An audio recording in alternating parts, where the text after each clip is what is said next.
much could Deshaun Watson maybe a part of that next when it comes to the Seattle Seahawks? Yeah, that's definitely the other big question mark as we're talking about all these quarterbacks on the market right now, or at least on the street looking for homes, as well as those sitting, perhaps getting traded.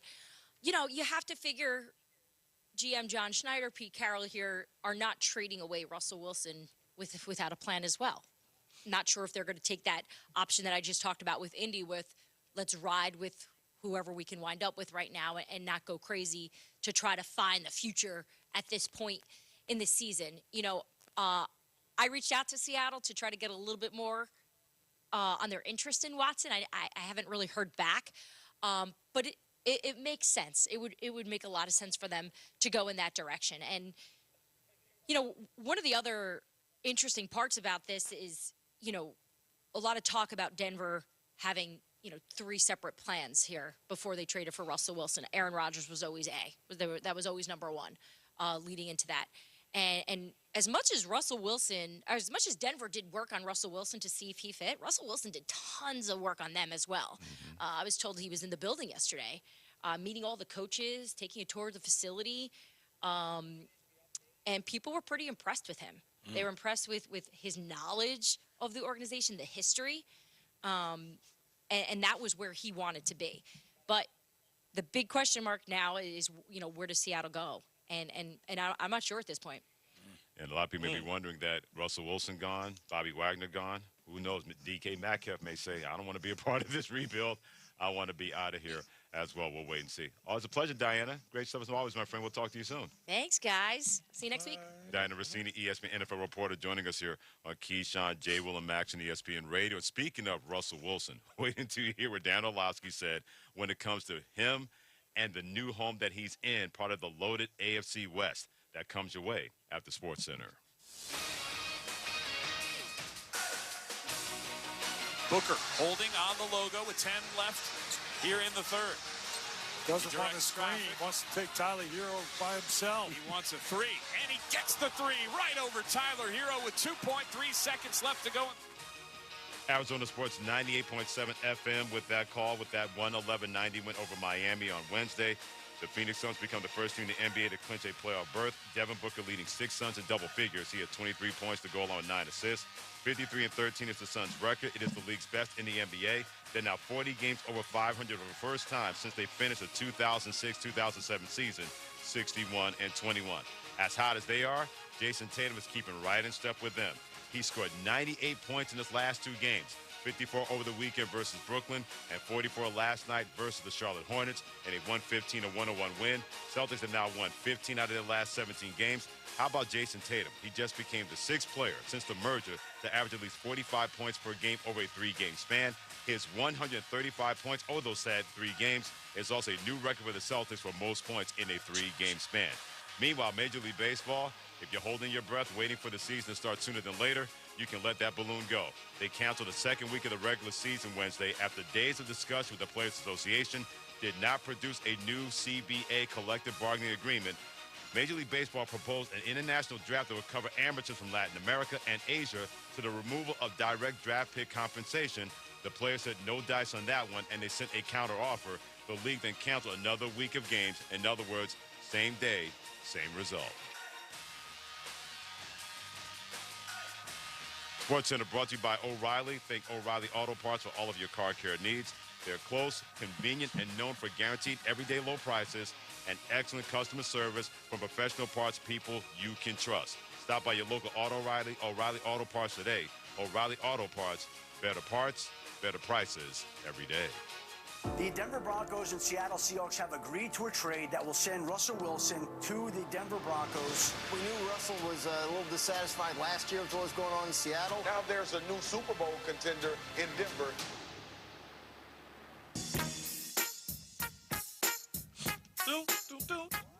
Snoop Dogg. Talk about the West. We got to have a little West Coast love here on Keyshawn, J. Will, and Max. Keyshawn Johnson, Jay Williams, Freddie coming in for Max Kellerman on ESPN Radio, the ESPN app, Sirius XM Channel 80 and ESPN2. So look at that division, guys. You got Justin Herbert with the Chargers. You got Derek Carr at the Las Vegas Raiders. Now you have Russell Wilson with the Denver Broncos. And, of course, the biggest, baddest boy in that division when it comes to Patrick Mahomes of the Kansas City Chiefs. Our man Dan Orlovsky said on First Take that he is taking Russell Wilson over Justin Herbert for the next 5 years. Keyshawn Johnson, the floor is yours. Look, man. As you I scowl. understand. Huh? As you were scowling. I'm just look. Russell Wilson is a really good quarterback in this league and a future Hall of Famer.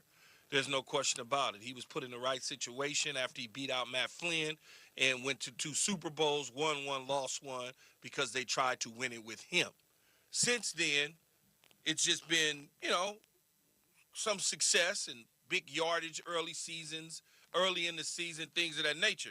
You're talking about over the next 5 years. If Dan Orlovsky said over the next 2 years, I would say, okay, yeah, I can believe in that. But over the next 5, Russell Wilson's not going to be the same guy. He's going to eventually start to erode, where Justin Herbert, I can only see where he's ascending and continuing to elevate his game. They just signed Mike Williams back. The Denver Broncos don't have a Mike Williams or a Keenan Allen. They don't have that at the receiver position. So I don't know that is true over the next 5 years. You would rather have Russell Wilson over Justin Herbert. Because Justin Herbert, man, if Brandon Staley does anything good, Justin Herbert is going to find himself in a Super Bowl real soon. Freddie, no way Dan said that. Did Dan really say that? Yeah, he did. Like this.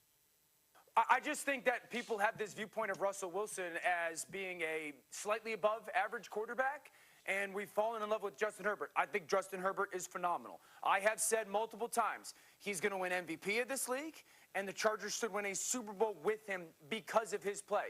But Russell Wilson is a rock star. I mean, Russell Wilson is a guy that has taken the Seattle Seahawks franchise in the last 5 or 6 years and kept them relevant, even though they have done front office-wise since 2016. So all those drafts, 53 players they've selected in Seattle. 1 has become an All-Pro. 1, and that's the punter. He's never been in a situation that he is in Denver right now.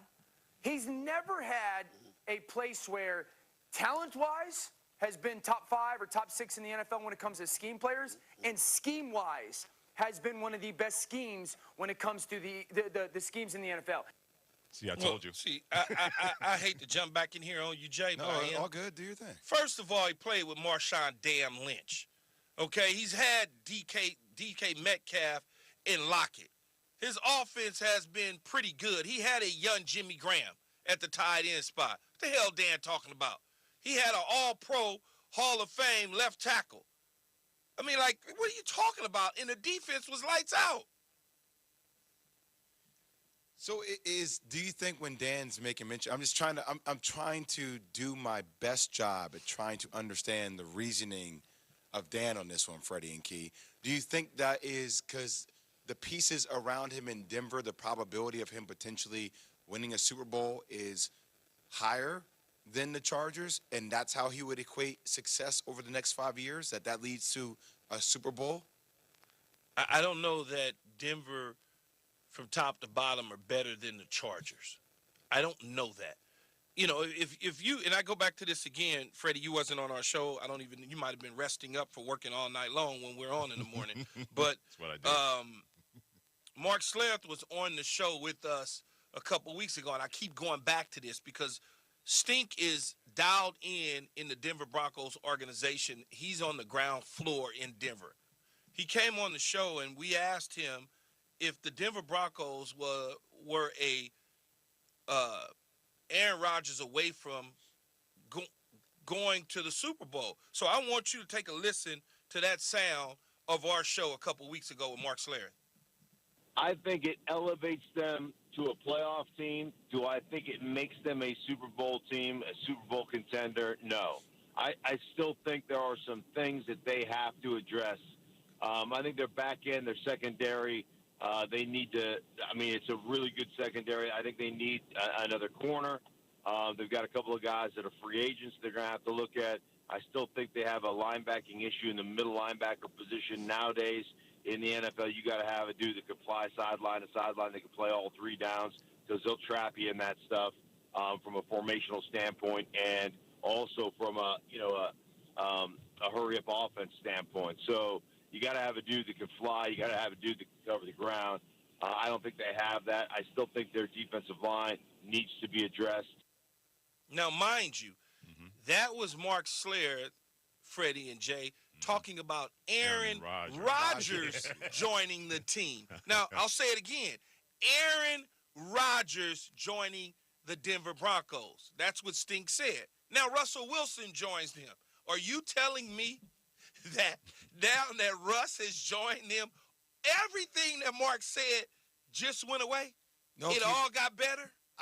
I don't believe that, but I do believe in Vegas and that the odds have increased 50%. They are now 12-1 odds. That's a huge jump.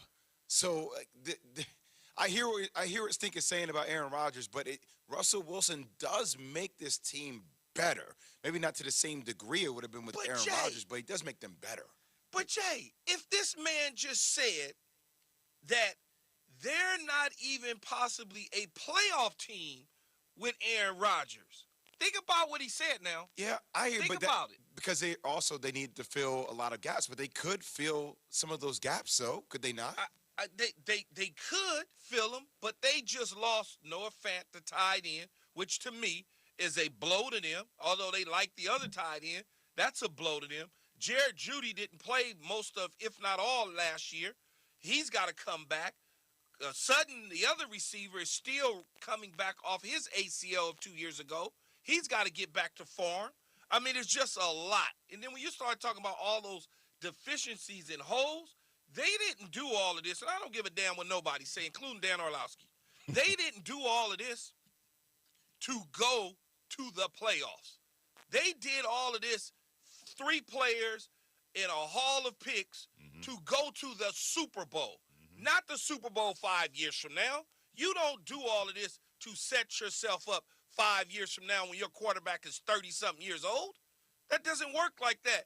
The Los Angeles Rams did what they did to do what, guys? To win the damn Super Bowl this year. Right. And they went out and they took care of business. Yeah. The Tampa Bay Buccaneers acquired the greatest quarterback in NFL history and got rid of Jameis Winston that had phenomenal numbers except the turnovers to win the Super Bowl. That's why. They're counting on Russell Wilson doing for them what Peyton Manning was able to do. And that's asking a lot for Russell Wilson at this point in his career and in that division with those other 3 bad boys in the AFC West. College basketball in the home stretch as we go down the further the line when it comes to championship week. Don't forget today, ACC Tournament quarterfinals. Starring Jay Williams and his Duke It's Blue noon. Devils That's right, baby. taking on the Buddy Boeheim Light Syracuse. They owe me, Orange. Freddie, because they didn't cover last game against UNC. They owe me. Yeah. Oh, God. All that comes begins at 11:30 a.m. and 6:30 p.m. Eastern Time. ACC Tournament quarterfinals all day long on ESPN Radio and the ESPN app with Keyshawn Johnson, Jay Williams, Freddie coming in for Max Kellerman, and Keyshawn, J. Will, and Max. It's known as the city of brotherly love in Philadelphia, but they're going to show with a lot of hate tonight. That's after Keyshawn Johnson has this from Toyota. Making a powerful statement's easy when you pull up in your all-new 2022 Toyota Tundra. The all-new Tundra is a pickup truck that can up your game, Jay. Change it. In fact, that's because Tundra gives full-size truck capability along with all the reliability you expect from Toyota. Plus, Tundra has been redesigned with a bold new exterior. Hey, this Tundra might just be the only truck with enough swag to match your own. Check it out and see the all-new Tundra Toyota. Let's go places. You don't want the first time you're playing in Philly to be in the playoffs here. You want to go out there and feel that hostility and get used to it, take it. Philadelphia fans are never going to forget this the rest of his career. First time you had that type of adversity, they can't keep high Ben Simmons. Switch to Geico today and see all the ways you could save. Hi, it's Rick. I'm at the Smith home. Where's Donnie? Leaves and autumn bookings pile up for Rick's gutter cleaning service. He's out? Come on. He needs help before his bottom line gets clogged. Okay, well, what about Cristiano? We still got 6 houses today. Indeed can help him hire great people fast. I need Indeed. Indeed you do. Instant Match instantly connects you with quality candidates whose resumes on Indeed match your sponsored job description. Visit Indeed.com/credit and get $75 towards your first sponsored job. Terms and conditions apply. Progressive presents Forced Metaphors about bundling your home and auto. When you bundle your home and auto with Progressive, you get great savings and round-the-clock protection, which is as beautiful as looking your firstborn child in the eyes for the first time. Well, that's a bit much. Maybe it's more like looking your second-born child in the eyes for like the third or fourth time. Point being, the savings and round-the-clock protection are really, really magical. Forced Metaphors. Presented by Progressive. Bundle and protect today. Progressive Casualty Insurance Company and affiliates. Discount not available in all states or situations. 104.3 ESPN Northwest Florida. It's the Coach James Hale Show. Weekday mornings 7 till 9 on your station for the best local sports talk. This Auburn team won more games on the road in the SEC than any other team this year. And now it's neutral site games. Every game from now until the end of whatever this is for this Auburn season. And this Auburn team has been very good at neutral site games. It's been very good on the road. I like Auburn's chances. All right, you heard right here, Andy Burcham. ESPN Northwest Florida. At Slim Chickens, craft means something. Craft means bacon. And oh, so crispy. Craft means a good cayenne kick. And all-natural buttermilk marinated, made fresh, perfectly fried chicken. All served on toasted brioche buns.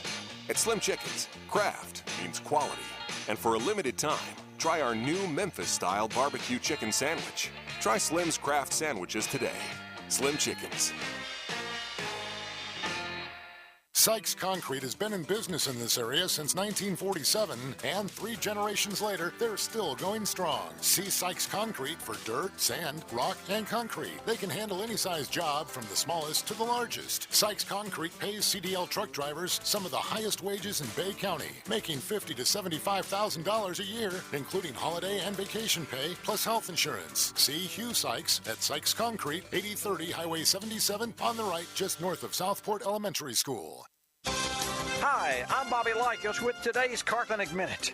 You can't transform a sow's ear into a silk purse, but designers can convert mules into automotive thoroughbreds. The question is, can the mules keep pace with technology? The answer, when I come back. The Car Clinic Minute. It's Bobby Likas Car Clinic, brought to you locally by Hewitt Tire and Auto. Call 850-769-7323. Your certified AAA service center and hometown towing. Visit them online at HewittTire.com. On Airport Road in Panama City. That's 850-769-7323. Hewitt Tire and Auto Center and hometown towing. Automotive mules are life-size physical prototypes that manufacturers have traditionally configured, built, and tweaked before production models are released. But wait, the whip of technology may put the mules out to pasture before they reach the starting gate. Since a single mule prototype can cost up to $500,000, and as many as 60 mules can be produced for a single model, it makes more than horse sense that today's digital engineers are now harnessing the power of supercomputers to simulate safety, drivability, and aesthetics, the triple crown of automotive design. I'm Bobby Likas. Like us, you'll love us. He flew fighter jets in 2 wars and taught you how to drive a car. He fed everyone on the block, but never shared his secret recipes. And every time he'd tell a story, he'd own the room. But now more than ever, he may feel alone. Today, older adults and their loved ones are struggling to connect in a time when connection has never been more important. But there is something we can do. Embrace our older loved ones through StoryCorps Connect. With StoryCorps Connect, you can honor seniors remotely with an interview about their life. Every interview will be archived at the Library of Congress, becoming part of American history, so that years from now, future generations can listen in. All right, Grandpa, what's one piece of advice you have for me? Just 3 words, sweetheart. Live with courage. The man that had the best stories still has plenty of stories to tell. So connect virtually and share the conversation of a lifetime at StoryCorpsConnect.org/AARP. Connect, honor, share. StoryCorps Connect. A message from AARP, StoryCorps, and the Ad Council. Plus. The next evolution in sports talk radio, the Afternoon Underdogs, 4 to 6 weekdays on 104.3 ESPN Northwest Florida. Ben did a lot of good things here. It didn't end well, just like marriages and all kinds of other things don't end well, right? And we're going to play Brooklyn, and there'll be a lot said about it, and then it's going to go, and it's over.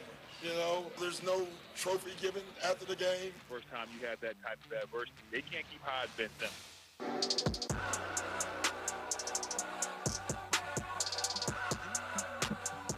it is definitely a divorce between Ben Simmons and Philadelphia. But Ben Simmons returns to the divorce court tonight, but on the bench. It's Keyshawn, J. Will, and Max on ESPN Radio and ESPN2 with Keyshawn Johnson, Jay Williams. I'm Freddie Coleman. By the way, tickets are over $4,000 tonight to sit behind the bench. Ben Simmons returned to Philadelphia as a member of the Brooklyn Nets, not playing, but if you want to sit behind the bench and be part of the Tomato and Lettuce gang, tickets costing $4,000. He's not even going to play. It is still the hot ticket brought to you by Vivid Seats, where you earn rewards with every purchase. Vivid Seats Rewards is your ticket to more tickets. Vivid Seats. Life happens live. Let's bring out man Anthony Gargano. Does a great job, part of 97.5, The Fanatic in the great city of Philadelphia. Anthony, I'm going to ask a dumb question, but of course I know the answer is going to be, what is this city going to be like today leading into tonight's game with Ben Simmons returning but not playing, just sitting on the bench? Listen, to quote Apollo Creed, it's going to be a damn monster movie tonight. Ow! Y'all crazy. What? So y'all set up, and as soon as this trade happened, Anthony, y'all just start marking down y'all calendar for this date, huh? You can't wait to boo Ben Simmons and make him nervous if you can. Yeah, the goal is to make him cry. Wow. That's the goal. Oh, man, listen. You got to understand, right? This story is an amazing story. It's Thor, right? I want you to think about it. Joel Embiid, Ben Simmons, two brothers, right? And forever, it was thought that Joel wouldn't be able to last physically to build around, and that Ben would be the guy to build around. Then they bring in Daryl Morey, and he's like, no, we're going to build around this guy, Joel. Ben is upset by a lot of the stuff. Ben quits on the city, and what happens? What happens is there is a whole mess of a situation, right? And it's like brother against brother. That's the thing. It's wild. The whole thing is it's a story. It's biblical is what it is, guys. Anthony, even if Ben, you guys get him to cry, what if the Nets win this game tonight at home? Yeah, well, I mean, listen, I think the Nets are a formidable opponent. I mean, obviously, the goal is to win a chip. That's the goal. The goal has always been, since the process began, was to win a chip. But, you guys have to admit, the guy quit on the town. It's a big deal for one night. It's a regular season night, and the guy quit. And they want to blame the fan base, and they want to blame the organization. He just don't want to play here. He's running from his issues. And listen, I love the kid. I do. I always thought he could be a great, great player. Unfortunately, there is something that's blocking him from doing that. And this story is unlike any other. Do you remember a guy leaving, coming back? He didn't leave because they weren't a contender. He left in the beginning of a max contract deal. It's unbelievable. It's unprecedented. Yeah, but Anthony, do you think at all, and you'll scream at me for this, that the Philadelphia fan base had anything to do with him not wanting to be there, or is you solely putting all this on Ben Simmons? No. What did the fan base? There was a pandemic. There was nobody in the arena up until the last month of the season. This is the biggest ridiculous nonsense that they want to blame the fans all the time when it's not true. It's not factually true. The fans, I would bear witness to them willing him early in his career to shoot the ball. They did not run him out of town. It's a fallacy. It's a lie, and it's not right. Did y'all run Carson Wentz out of town? Because he's back. Y'all got big news with that one, huh? That's insane. How about the biggest enemies of the state, both drivable? One's in Brooklyn and the other's in D.C. And now the fan base didn't drive him out. That was the Eagles organization. All right? And by the way, that kid was never right. When he got hurt and Nick Foles won a Super Bowl, and you saw the story that came out yesterday where he was bemoaning the team's success while he was rehabbing. I mean, come on. How could you accept? Let me ask you guys a question. Okay. Is it right to accept the behavior of Ben Simmons and Carson Wentz? Depends on who you talk to. I mean, Is Ben Simmons' behavior acceptable? You guys tell me. Seriously, if you got a kid or a young person, and you allow that behavior? Really? Well, see, Anthony, man. You're right, Anthony. You're right on that. I don't know, man. Y'all could be so harsh to people. No, Anthony, you could be so harsh to people, and if they already sensitive to a point, you lose them. Let's be real. Hey, man, stop. You know I'm telling the truth. But Anthony, let me jump in here for 1 second, Anthony. That's exactly the point, though, Anthony. If you're not built to take it, you shouldn't be here. Right? Like, and my thing is, you guys have given him so many chances. You're giving him chances. Like, my thing, you either have the mental fortitude to fight through it, and like for me, like I would be like, oh, okay, I didn't shoot. I'm gonna come back. I'm gonna drop 50 next game, not disappear. Yeah, that's you. Yes, you're wired that way. You're right. Either way. Y'all. I mean, I guess. So who gets the worst reception when they return back to Philadelphia? Is it Ben Simmons or Carson Wentz with the Washington Commanders? That's great, man. I think Ben, because Ben left for no reason. Wentz and the organization fell out, right? And he wanted out. And he was never, truthfully, Wentz was never really an East Coast guy. But Ben was supposed to be the savior of that franchise. He was the face of the process until Joel got healthy and moved him out. And you know, and then Harden comes in. Imagine this town, please shoot the ball, Ben. They're begging him to shoot the ball. Now the Beard comes in, and he's their dream. It's the greatest thing in the world, and they're going to win a chip. They may never wake up after tonight in Philadelphia, no matter what the end result is going to be. Go get them, Anthony, man. Have a great time tonight, brother. Thanks for joining us. Love you, Freddie. Love you, boys. Hey, yo, baby. Hit him on Twitter, Anthony L. Gargano. He is the host of the Anthony Gargano Show, 10 to 2 p.m. Eastern Time on 97.5 The Fanatic in Philadelphia. Great about Anthony Gargano joining us here on Keyshawn, J. Will, and Max. Ben Simmons is supposed to be joining a Big Two in Brooklyn that may have its own issues. That's next on ESPN Radio and Sirius XM Channel 80. Cutting the price of your wireless bill feels good, really good. Actually, it feels great. You should try it out. So cut your bill by switching to Straight Talk Wireless, now offering our $45 Silver Unlimited plan with 5 gigabytes of hotspot and nationwide 5G on America's largest, most dependable networks. The $45 Silver Unlimited plan from Straight Talk. Straight Talk Wireless. No contract, no compromise. A month equals 30 days. See terms and conditions at straighttalk.com. 5G capable device required. Actual availability, coverage, and speed may vary. Dell's semi-annual sale is the perfect opportunity for a significant business upgrade. Save up to 45% on Dell computers with Windows 11 Pro and get an easy start to your workday. Plus, enjoy special pricing on Dell docks, monitors, servers, and more, all with easy financing options through Dell Financial Services. Speak to a Dell Technologies advisor today to find the right tech for your business with fast, free shipping. Call 877-ASK-DELL. That's 877-ASK-DELL. You're the one everyone looks to for answers. Come rain or shine, the job must get done, and you're the one who makes it happen. We get you, Jackie in Fresno, putting your employee safety first. And Manny in Chattanooga, whose local Granger team knows him by name. We're here for you and all the ones who get it done, with 24/7 customer support and access to product specialists to help you find what you need. Call, click Granger.com, or just stop by. Granger, for the ones who get it done.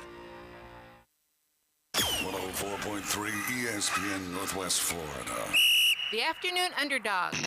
Hey y'all, it's David. It's time to take your madness to the next level with Bracket Buster, sponsored by Team MVP. Compete with other ESPN Northwest Florida listeners to win choice prizes. Just go to ESPNPC.com to enter. No passwords, free to play, and listen weekdays at 5:10 for Bracket Buster updates. The afternoon underdogs are live and local. Weekdays 4 to 6.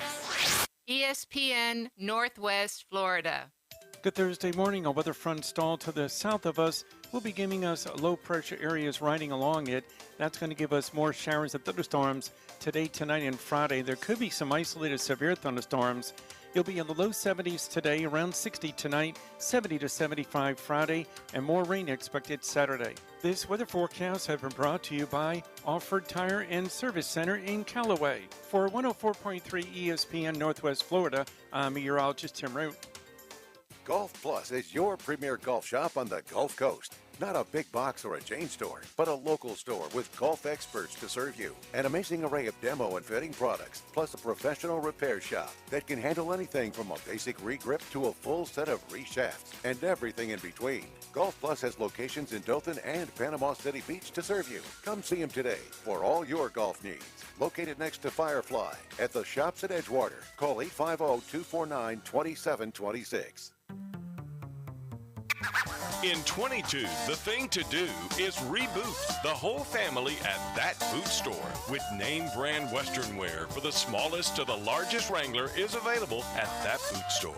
Need durable name brand Carhartt work clothes at a price you can afford? Stop by That Boot Store. Next to Billboard Kia on 15th Street. Open Tuesday through Thursday 9 to 5, Friday and Saturday 9 to 5:30. Remember Joe's motto, always keep Jesus in your new year. I'm Matt Glover with Aero Pest Service, and we are your family-owned and operated pest control company in Bay County since 1977. Did you know termites do more damage every year than fires, floods, and storms combined? And all they need is a width of a sheet of paper to get into your home. But I can tell you that it's completely preventable. You can protect the most valuable investment you have by calling us today. Give us a call today at Aero Pest Service, 850-874-1900. On the go, here's some takeout takeaways.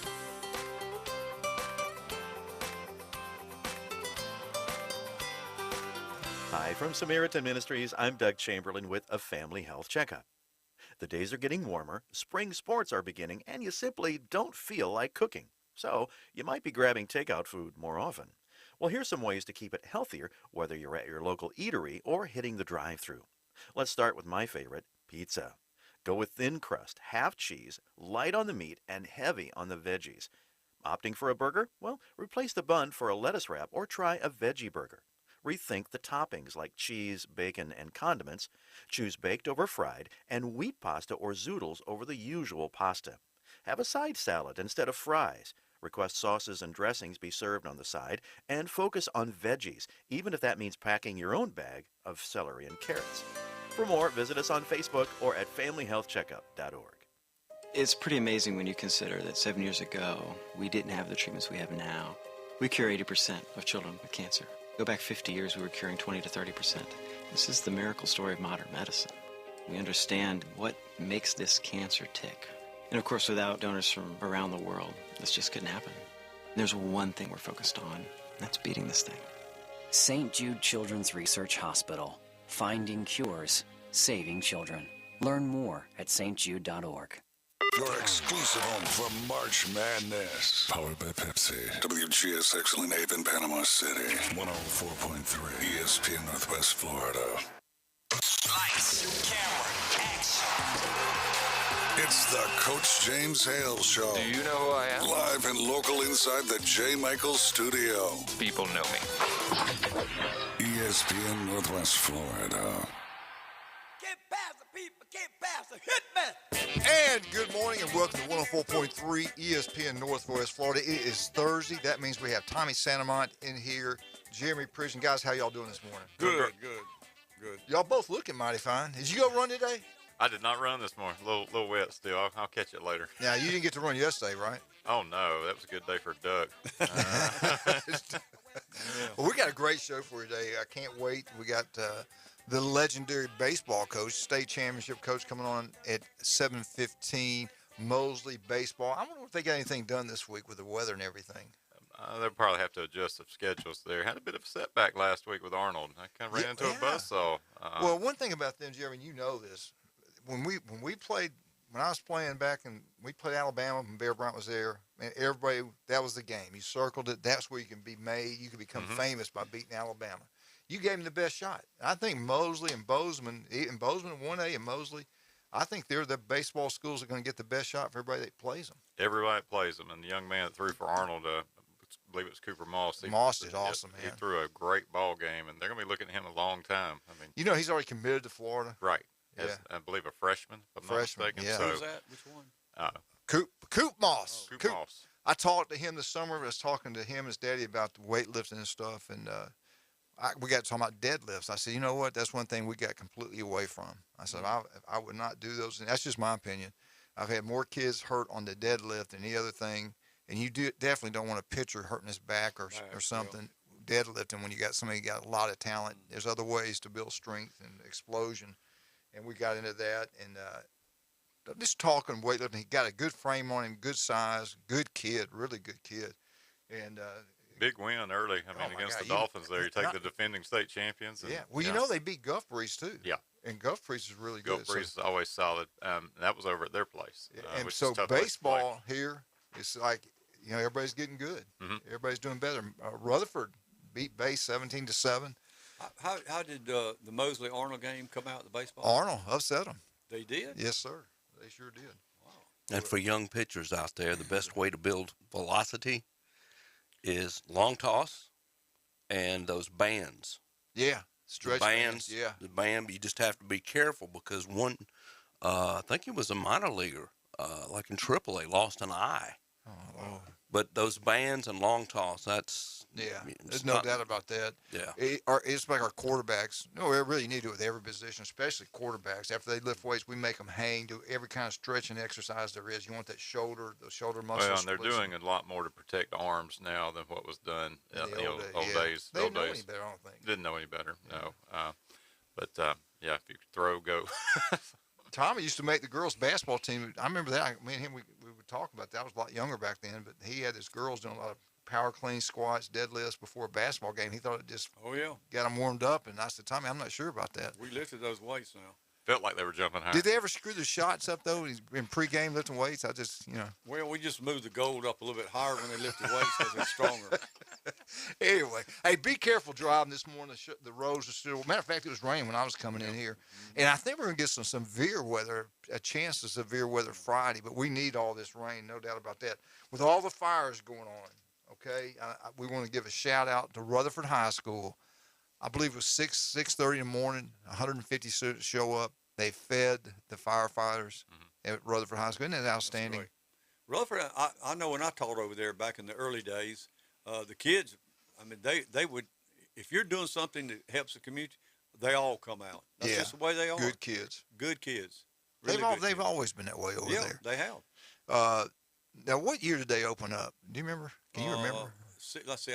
We played them in 63, 62, or 61. 62, 61. Okay. I didn't realize. I thought it was, and Mosley was like an 80 or 79. Something like that. Yeah.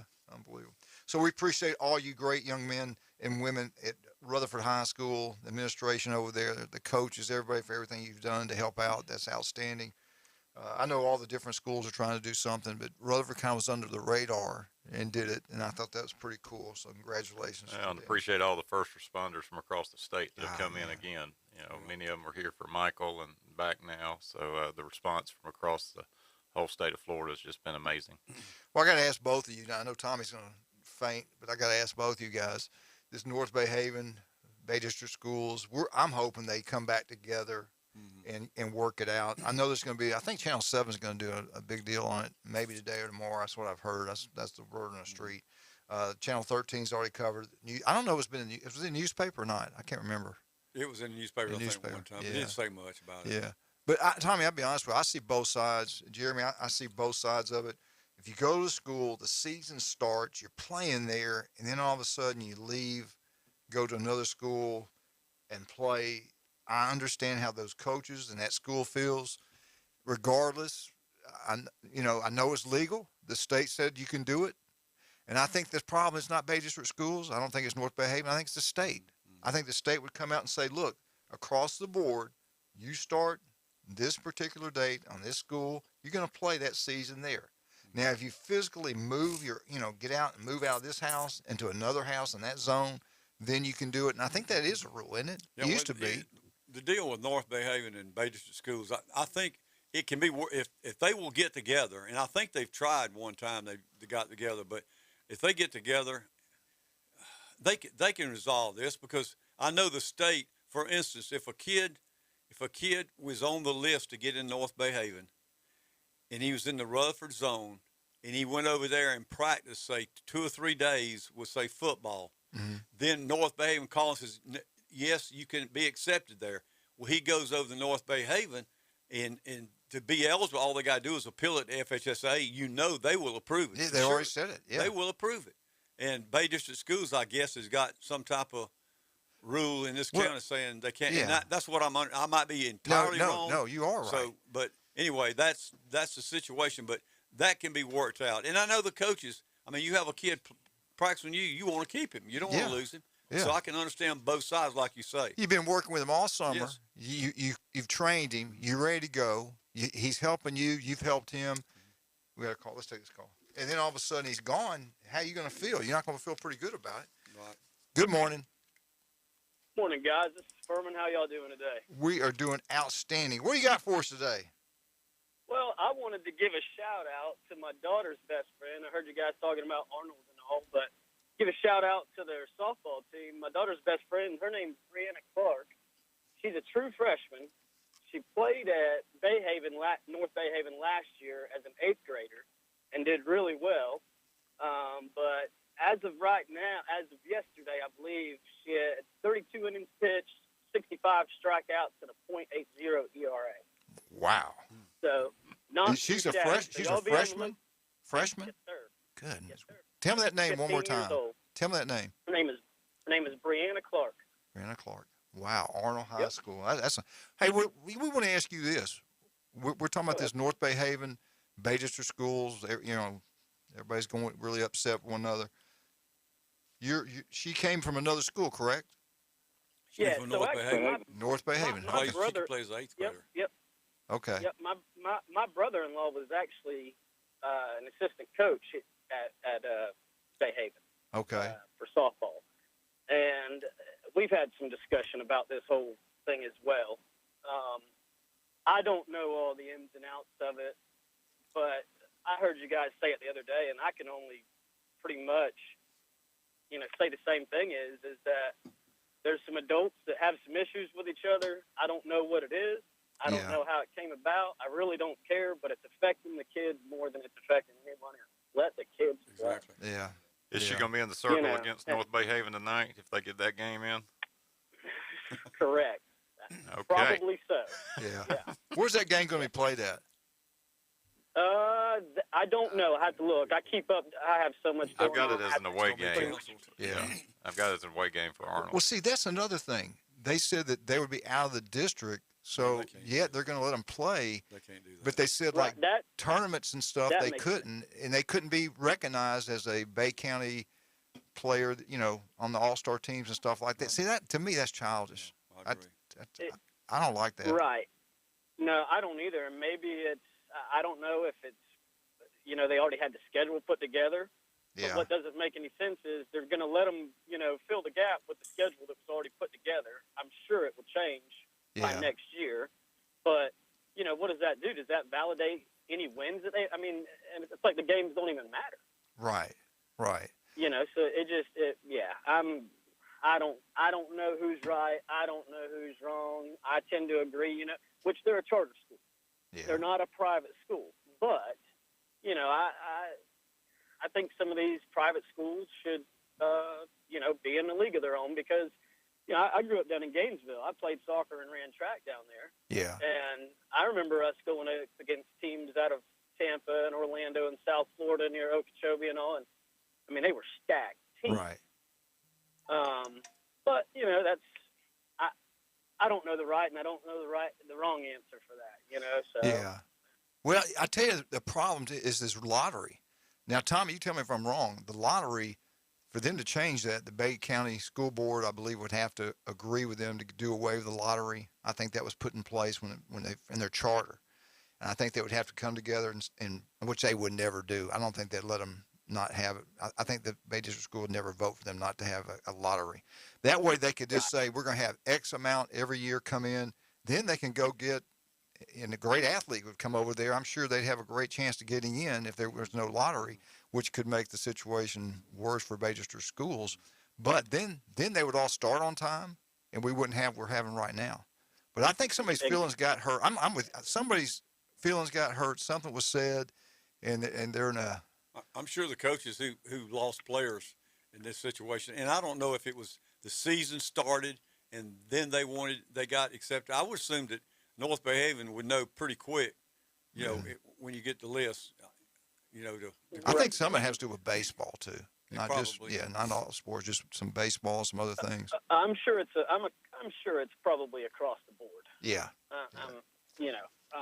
But I don't know, guys. Like I said, I don't know who's right and who's wrong. I don't know the whole story there, but they need to get it fixed, and they need to get it fixed quickly. Well, I feel bad for the parents at North Bay Haven because they're paying tax It money has like nothing to do with the situation. Yeah, and they pay their taxes like everybody else, their property tax like everyone else. And I don't know if that's right or not. It's Well, I weird. think what they should do is let it go before the appeals committee, the FHSA appeals committee, because the school that's losing can be there and say, well, this kid had been here, and they can make their case to try to keep that kid. And if they say he can't go, he can go, but he's not going to play sports for that year. Yeah. So I think they all let the FHSA appeals committee. And Tommy, you're exactly right. And I think they've already done that. I think they've already contacted the state, and I think the state has okayed this, I think. Hey, listen, I appreciate you calling so much. Tell if you ever see Rick Green, tell him he said hello. He does a great job coaching over there, the softball team. Don't hang up. Randy's going to get your name and everything. What we're going to do is give you a $25 Rudy's Barbecue gift certificate. You'll love it. Have you been there yet? Yes, I have. I've actually used the gift cards before. So. Well, good. We're going to give you another one, and let me know when you'll be there, and we'll both have a good time. Hey, thanks, guys. Appreciate it. All right. And you guys do an awesome job. Just wanted to let you know you do a great job. Thank you. Keep it up. Don't hang up. Don't hang up. No worries. Yep. All right, let's talk about some of our great people. Man, I tell you, I went down to J. Michael's yesterday. Place was packed out. I mean, it was Wednesday. They have world famous spaghetti. Tommy's been there before on Wednesday. It's really good. But I've been eating nothing but salads since no, I'm serious. Yeah, noticed? Yeah, I'm not 201 now, from 210 to 201. You get close to me. Jeremy mentioned when I walked in, dang, Jeremy, you looking good. Thank you, Jeremy. Yep. Tommy didn't say that, but Jeremy did anyway. But get out J. Michael's, great seafood, but every Wednesday, world famous spaghetti. And don't forget about Stevenson Air Conditioning. If you've got any kind of trouble, it's going to be it's going to be in the 30s Saturday morning and Sunday. 30s. Might even be 28 or 29. Crazy. So if you have any kind of issues just running and it's not working the way you want it, call Debbie. I don't care what time, day or night. Call Debbie, Stevenson Air Conditioning. They'll come take care of you. They do a great job. Offload Buffalo Rock. Tom, I'll let you talk about Buffalo Rock because they're some of the best people in the world. Yes, and the community, as far as community-wise, Buffalo Rock is what I call a gold sponsor. They love the community, and they support our community, and especially our Bay District schools and all schools. They support them, and they're good people to have around. So if you can, go and buy those Pepsi products. Amen. We get back. We got the man, the myth, the legend, Coach Hudson, Mosley, defending state champs. We'll be right back. 104.3 ESPN, Northwest Florida. Good Thursday morning. A weather front stall to the south of us will be giving us low pressure areas riding along it. That's going to give us more showers and thunderstorms today, tonight, and Friday. There could be some isolated severe thunderstorms. You'll be in the low 70s today, around 60 tonight, 70 to 75 Friday, and more rain expected Saturday. This weather forecast has been brought to you by Mid-South Lumber, best little lumber yard in Panama City and Youngstown. For 104.3 ESPN Northwest Florida, I'm meteorologist Tim Root. 104.3 ESPN Northwest Florida. The Dan Patrick Show. Seattle, remember, Russ would say, hey, this is where I want to be. Pete Carroll says he's not going to be traded.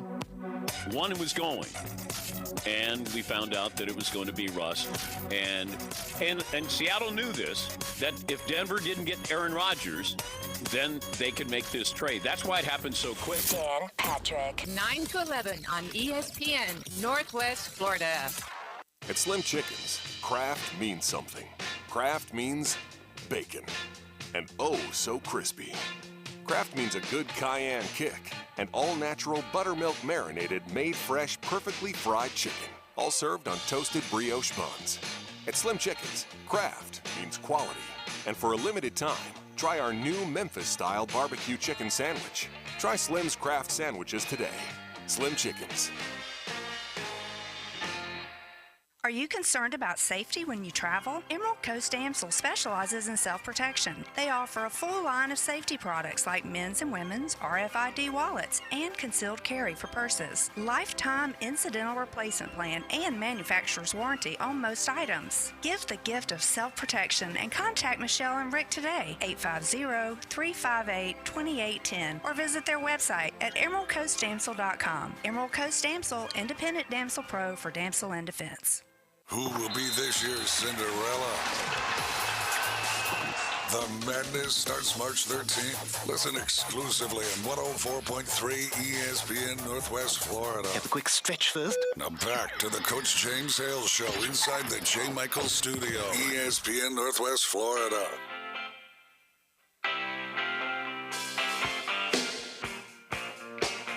And welcome back. 104.3 ESPN Northwest Florida. We've got him on the phone, I do believe. Coach, how you doing this morning? Hey, I'm doing pretty good. Pretty good this morning, guys. How y'all doing? Jeremy and I were talking a little bit earlier about you guys, and you know this. I know you know this. I know you probably talk to your kids about it, but every time Mosley plays baseball, they're going to get the best shot from everybody. When we used to play Battle Alabama, when Bear Bryant was coaching there, we played the best we played because we knew if you upset them or you do something, you're going to become famous. And you guys get the best shot of everybody. Talk about what's going on, how they responded. I know the loss to Arnold, it shocked a lot of people. But you said they had – I remember you telling me now, I didn't really pay much attention, but you said they were a pretty good ball club.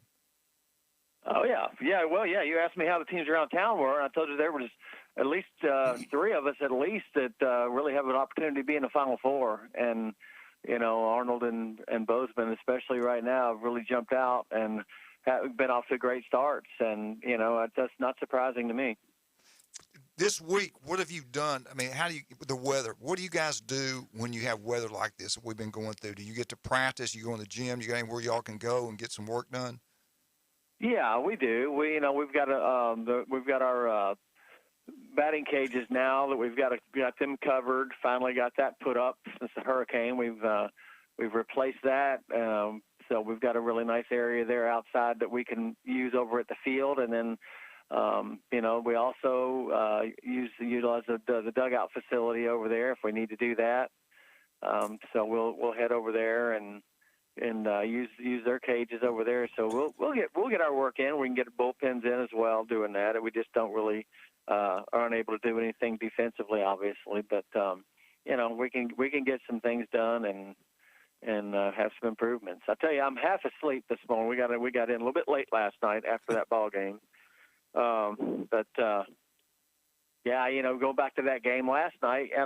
We faced a heck of a good team. They're defending state champs, and they've reloaded with what few they lost last year off their team. They have their number one and number two pitchers back from last year, and so we open up, face the left-handed Auburn commit that started the game off for us. We really had a great plan for him and really swung the bat decently well, and he went 2 innings, and we got him out of there. And then they brought in their Pensacola State College commit, who was better than the Auburn guy. Just big right-hander throwing 89 miles an hour and had a huge curveball that he could throw whenever he wanted to, So, they had their 1-2 ready to roll on us, and they just if they were on the lefty, they brought the righty. He was about a 6'3", 6'4" righty that really had just a cannon for an arm and a really good breaking ball. And we played decently well. We're walking too many guys, but we're not playing great defensively right now. All these things are going to be fixed. That's not a problem. I don't have any problem with that. It's just frustrating, when you have to go through it and you're playing competition like this on the road. They had their 1 and 2 ready to roll on us, and we load the bases up in the 7th inning with nobody out, down 1, and we lose by 1. So that's frustrating. Wow. That's frustrating, but it is what it is, and with the schedule that we're going to play this year, we're going to have to play really well to win. Coach Jeremy here. You did make a long road trip up to Troy last night, and Pike Live, a good program. You know, they split over in Tallahassee. I think they got one against Leon and lost to Lincoln, or may have that backed up. But you know, they're 10-1 on the year. It doesn't get any easier when you have Pensacola Catholic, a very proud program, coming over to play here. If we can get the game in with the weather, I know that's a little iffy right now before you hit the road over to the East Coast and play, you know, Nice and Bartram Trail and Swanee. The team, you know, did not have a tremendous amount of adversity last year, you know, on your run to the state title, and a little bit of a setback with Arnold late game last night out of state. What are you telling them as far as, you know, kind of how to bounce back, push through, stay focused? You know, as you say, these things are going to fix themselves, but how do you help the psyche of the team very early so that this is not something that just kind of hamstrings them along the way? Well, that's the thing. You know, it's if we're tough enough to handle some losses more than last year, you know, we're not going to go 27-5. You know, it's not going to happen with the schedule we're playing. But you know, we have confidence and trust in those guys that they're going to understand. Well, the reason why we're doing this is to win the state title, and in order to do that, you need to see as much top-notch pitching as you can see, because that's what you're going to see when you get there. And so, you know, that's the case. That's what we're hoping, is that these guys are going to understand. We're not going to hit 350 as a team. You know, we're not going to have a lot of these individual stat lines that you know, some of these teams may have that just play an average schedule. You know, you're not going to hit 450. It's not going to happen. You know, you're going to have struggle. You're going to have your struggles. You're going to have your, you know, moments where you're going to have 0 for 9. You know, it's going to be that way at the plate. That doesn't mean you're not a good hitter, but hopefully, as long as we, you know, take this for what it is, and it's an opportunity to really improve ourselves for postseason. Yep. And y'all got to play at Troy last night at the university, right? Yes, we did. Played at the university, and we really had no rain. We were worried about rain, but the rain stayed away. We didn't get rained on at all there. It was a little chilly up there. The wind was blowing a little bit, and I think it was about 50, low 50s. Not terrible, but yeah, it was really nice playing at Troy. Yeah, great experience for the kids there to play at a great complex. Yeah. Hey, John. Yeah, the turf. Yeah. John, Tommy Sainamon, how you doing, bud? Hey, I'm good, Tommy. Listen, I know you know your players. How, as a coach, when you look in their eyes after these last 2 games you play, what are you seeing in the players? Are they disappointed, or are they still upbeat? How do you feel they're doing, each individual players there? Yeah, they're definitely disappointed. You know, some of them need to work on how they handle some of this adversity. Exactly. You know, we have a few individuals that we really need to work on it. Right. And but you know, they really get along well. They like each other, like to be around each other. And you know, the thing is, what we're telling those guys is, if you're playing for yourself, then you know you're not getting the most out of yourself as a player. If you're playing for the other guys, if you're not wanting to let down the other guys, then you do things that are not selfish. Then you do things that are good for the team. It's passing the bat to the next guy sometimes. You know, it's taking 2-0, taking 3-1 to try to work a base runner so we can get something going, and not, you know, trying to hit one out of the ballpark. You know, those kind of things. But overall, I think they understand what's going on, and there are a few individual ones that, you know, we really got to work with them on, you know, you're not trying to. In football, you can be as pumped up as you can be and run over people, but in, you know, trying to hit a 3-2 breaking ball or something like that, you know, hitting a baseball is not a grunt sport. It's a skill, and you got to focus a little bit. So, but I'm happy with how we are, and I think the kids understand it. You know, where we're at. I think that as a coach, setting that schedule like you've done, I think in the long run that's going to be it's going to help y'all a whole bunch, and I think you did the right thing with that schedule. Well, thank you. Yeah, we hope so. We really do believe that we've got a team that is a pretty resilient group, you know, and I think they understand, you know, what the goal is. The goal is really not a whole lot of a record. The goal is to, you know, win 5 games outside, you know, get out of the district and win 5 games in the playoffs. Right. All right, we got Coach Hudson on, Mosley High School. Coach, just to let you know, next week we'll have a national show on. We're all three going to be out of town. How are you guys going to handle spring break? Give us a rundown from Monday through Friday next week, what you guys will be doing. Well, I don't have every day planned out right now. I really don't. It's been pretty much, day to day with me here. We are heading over. We're going over Wednesday over there. We play at 7:00 Wednesday night, our first game. So we will not practice this weekend. I'll probably give them off, and I can't say will not. The plan is we probably will give them the weekend off. We practice. We usually practice on Saturdays early in a year like this, but it depends. If the weather's something where we don't get on the field for a couple days, we may need to do a little something. But the plan is to give them a little bit off over the weekend, get back Monday, and get back to work and preparing for the big weeks. We play Wednesday, Thursday, Friday over there in Jacksonville. So, but we won't leave till Wednesday morning out of here with us playing late Wednesday night. So y'all go over there and stay 3 nights? You'll be gone for 3 nights? Well, we'll leave. We'll be Wednesday night. We stay Wednesday night, Thursday night. We play Friday afternoon, and we'll come back after that game. Okay. Well, Coach, thank you so much for coming on. Keep up the great work. We'll talk to you 2 weeks from today, okay? Okay, good talking to you. Thank you, buddy. Thanks, John. Coach does a great job over there, no doubt about that. All right, let's talk about somebody else who does a great job. That's Chuck Tucker at South Oak Title and Close. The guy, when you go to close, you don't want any surprises, man. Demand Chuck Tucker. All the big-time realtors use him. He is number one, not even close. South Oak Title and Closing. Also, Dr. Chad Mitchell. Chad's been doing it now, Tommy, for 22 years on Bay County sidelines. Does an incredible job every Monday. Matter of fact, now he will be here Monday morning. Him and Brian will be here Monday morning to run the show. And then Tuesday, we'll have the national show the rest of the week. But if you have any type of injury, shoulders, back, I don't care what it is, go see Dr. Mitchell. Call him at Southern Orthopedics and go see him. We'll be right back. 104.3 ESPN Northwest Florida.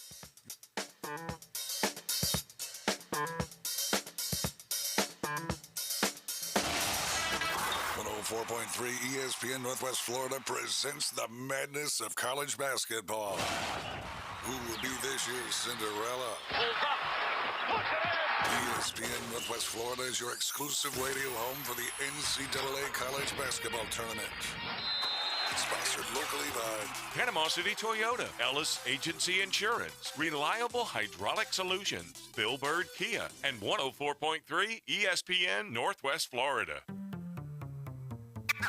In 22, the thing to do is reboot the whole family at That Boot Store. With name brand Western wear for the smallest to the largest Wrangler is available at That Boot Store. Need durable name brand Carhartt work clothes at a price you can afford? Stop by That Boot Store. Next to Billboard Kia on 15th Street. Open Tuesday through Thursday 9 to 5, Friday and Saturday 9 to 5:30. Remember Joe's motto, always keep Jesus in your new year. I'm Bob White, the founder of MyDoggyWater.com. A year ago, I was watching an ad for an electrolyte drink, and I said, why don't they have that for dogs? So, I invented My Doggy Water that contains electrolytes and vitamins for your doggy. You can only get My Doggy Water at MyDoggyWater.com. That's spelled My, D-O-G-G-I-E, water.com. Dogs need more electrolytes than humans. They also need vitamins. It's good for their joints. It's great for their coats. So order MyDoggyWater.com today in flavors like chicken, bacon, and steak. Or you can get natural flavor.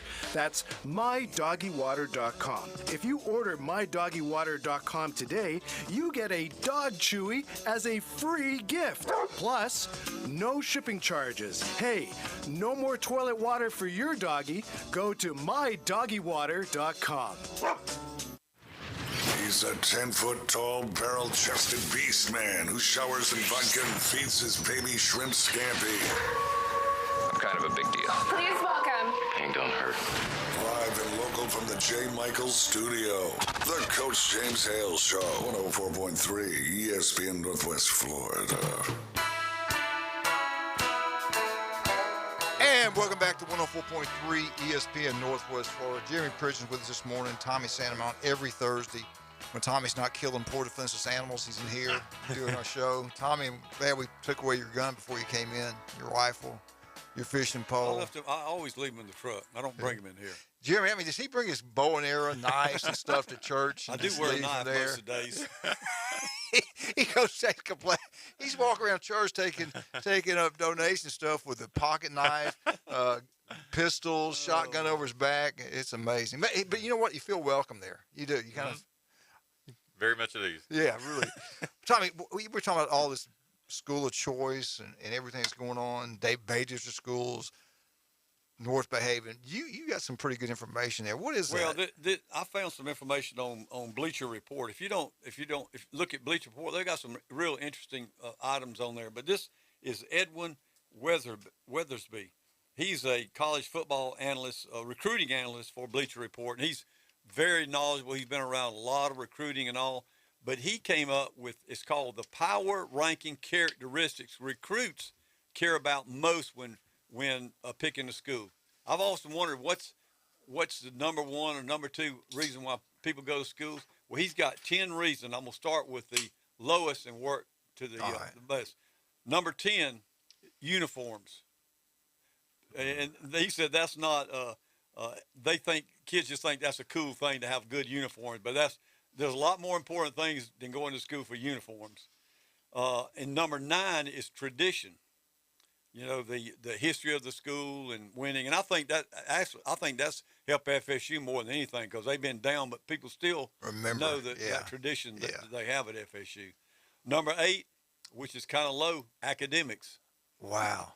Yeah, for recruits, that's one of the lower things that they look at. But don't most of them think they're going to play in the NFL? Right, well, yeah, right. And this is most of your elite recruits here that we're talking about. And number 7, head coaches, which I thought would be a little bit higher. But think about when they're recruited by Saban, they normally work with their position coaches, and that's who they get to know more than anything. So, and number 6, facilities. I thought they'd be higher. I thought that would be way on up the list, but they said that those are important. Facilities are important, but recruits want to know where they're spending most of their time. What's it like? Is it good, bad, or but you know, people with bad facilities still get to recruit some of the elite athletes, and so anyway, I thought that would be a little bit higher too. And number 5, the scheme fit. How does it fit? Yeah. You know, their abilities, their talent level when they go in. I can see that, and most times you wouldn't think that, but players, you know, those good players, they look at that. I mean, that's right. If you're a quarterback, you want to go where they're throwing the ball to the field, high-scoring offenses, not run the wishbone. Right. Yeah. If you're a receiver, you don't want to go where they run the ball every time. I mean, you want to be able to showcase your talent. And number 4 is distance from home. Yeah, that's Mama's boy. We got one from Hawaii. From Hawaii. We're Hawaii, California. The quarterback, Heisman Trophy quarterback. Yep. A couple of them from out west. Yeah. And number 3, getting on down to the most important, number 3 is the relationships with the recruiting coach and the position coaches. Yeah. You think about it, as a recruiting coach, you're the first contact they see with that school. Right. That's why recruiting, getting these coaches that can recruit is very important because that's the first person they see. It's associated with that school. Right. And that relationships is very important. I know Coach Norville at FSU, that's what he stresses, relationships. And number 2 is early playing time, which I can see that. I can definitely see that. The only problem is like somebody like Alabama, they go and these elite recruits, when they go in, they think that I'm gonna be playing, and Alabama plays a lot of these kids. I mean, they know they're gonna get to play if they're good enough. And if you're the better player, you definitely gonna play. But they go in there and there's like 10 players maybe better than they are, and they think, well, I'm gonna play, and that's why you see these people transferring out. Right. You know, they early playing. Number 1, NFL development. Roll Tide. All these elite players, their number 1 goal is they want to go to NFL. And, of course, with Neil now, name, image, and likeness, they could make as much money as I didn't see that on there. Was this before NIL? Yeah, it didn't. Okay. It okay. didn't. I just threw up in my mouth a little. And Roll Tide. I wonder where that NIL would be right now, Jeremy and Tommy. I don't know. I'll try to look something up on that. But I think can see high. these elite players. Yeah. Thinking that. Of course, they want to go. That's where the money is. I mean. Well, you know good and well. You said like play time. How much you going to play? And every coach I know, the good ones, they always go, "That's up to you. Right. We're going to give you every opportunity to come here and play." So you wouldn't be here right now if we didn't think you could play. Right. And we all know that these.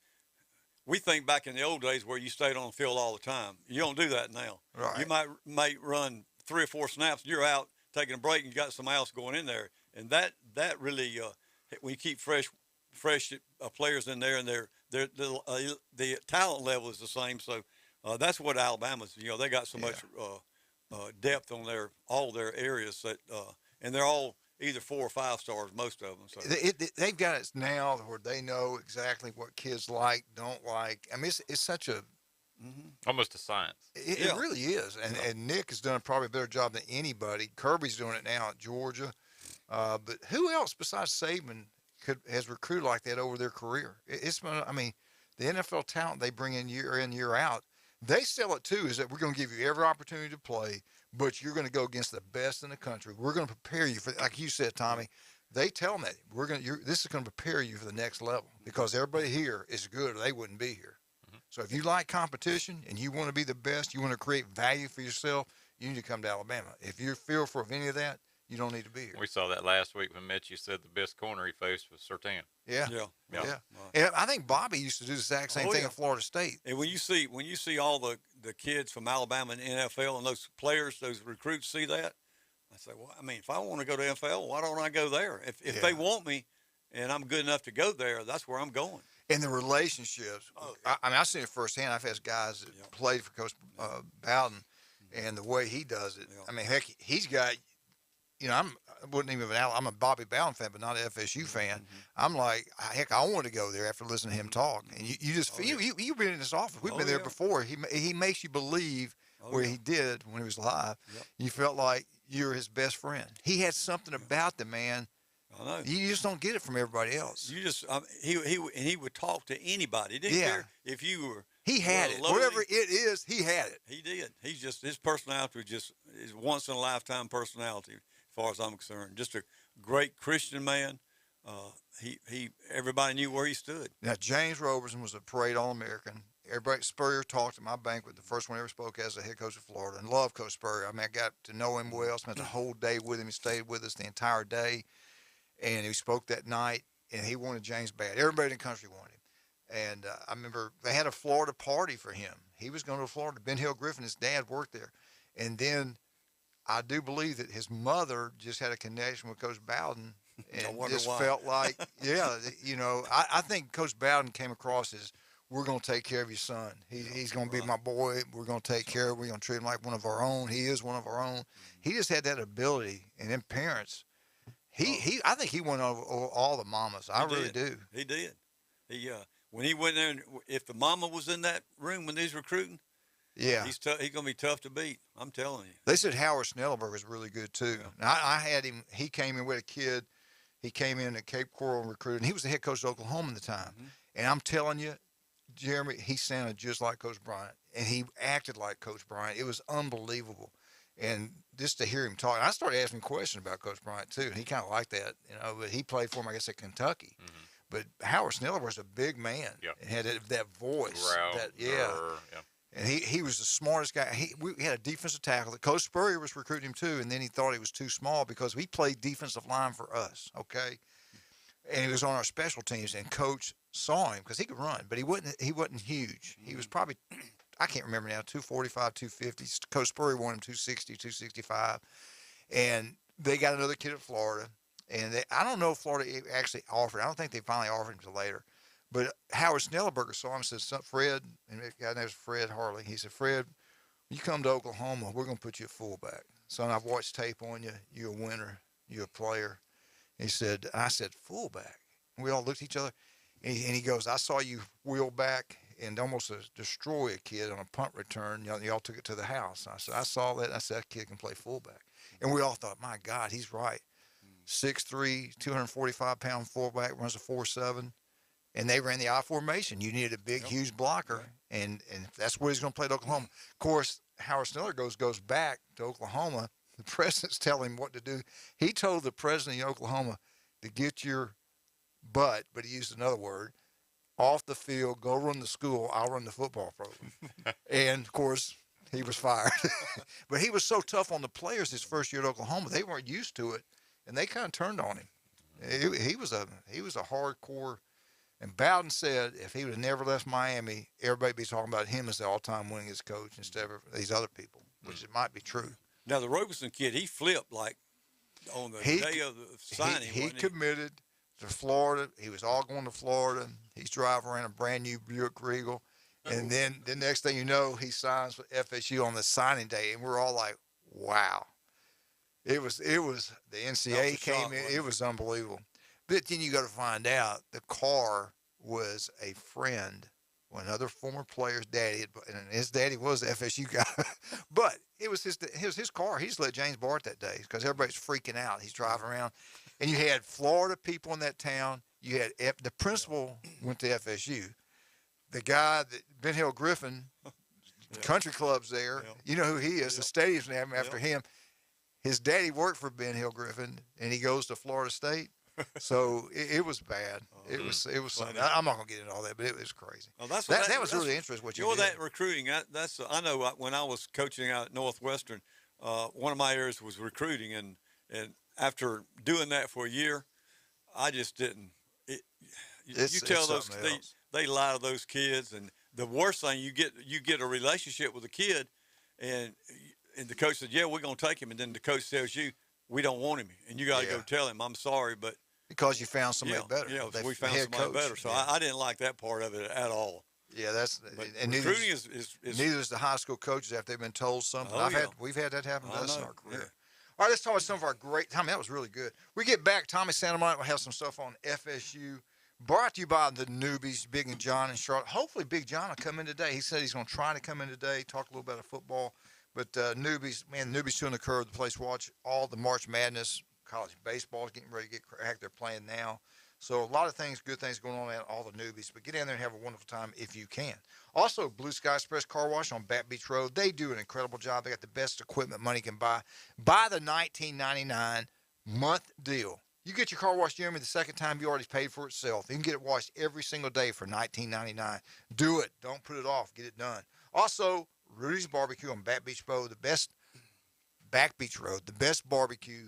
Tommy the Turkey's unbelievable. Go try it. You'll love it. Ethan Boyd does an incredible job down there. We'll be right back. FSU 104.3, Northwest Florida.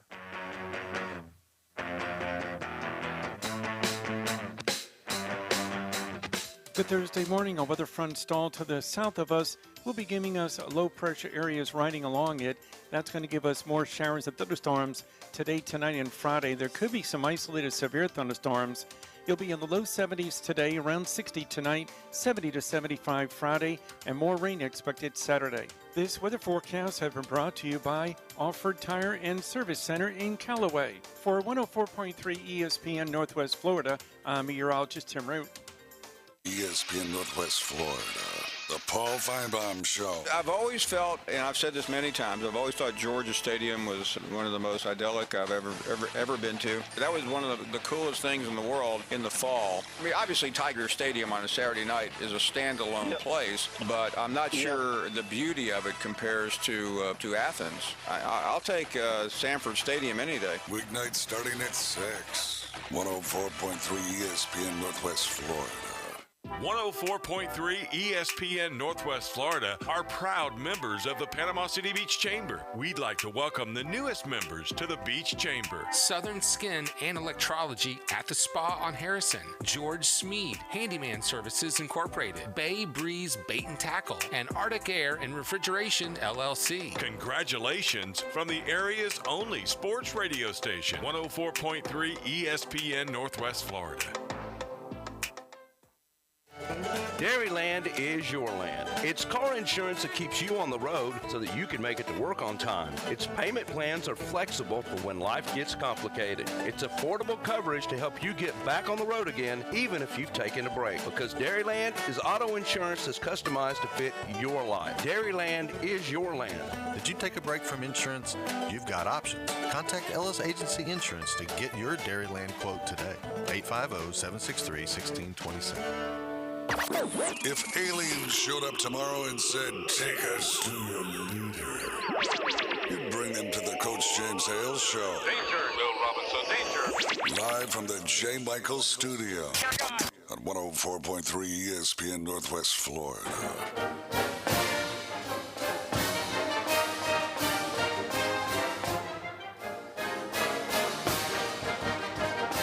Florida State Update brought to you by the one and only Newbies. Big John, Big Charlotte, appreciate all the great things you do for Bay County, giving back to the community.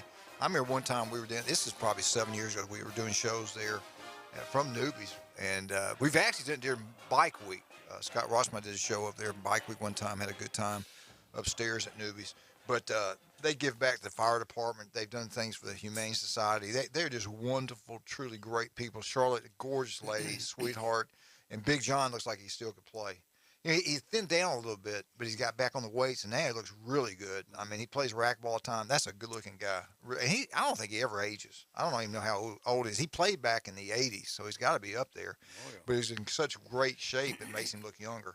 But anyway, hopefully he'll come in today. I hope if he's not too busy, he'll try to come by. But Charlotte loves FSU, and they sponsor the FSU Update. Of course, John likes both of them. He goes to all the FSU games, but he played at Miami.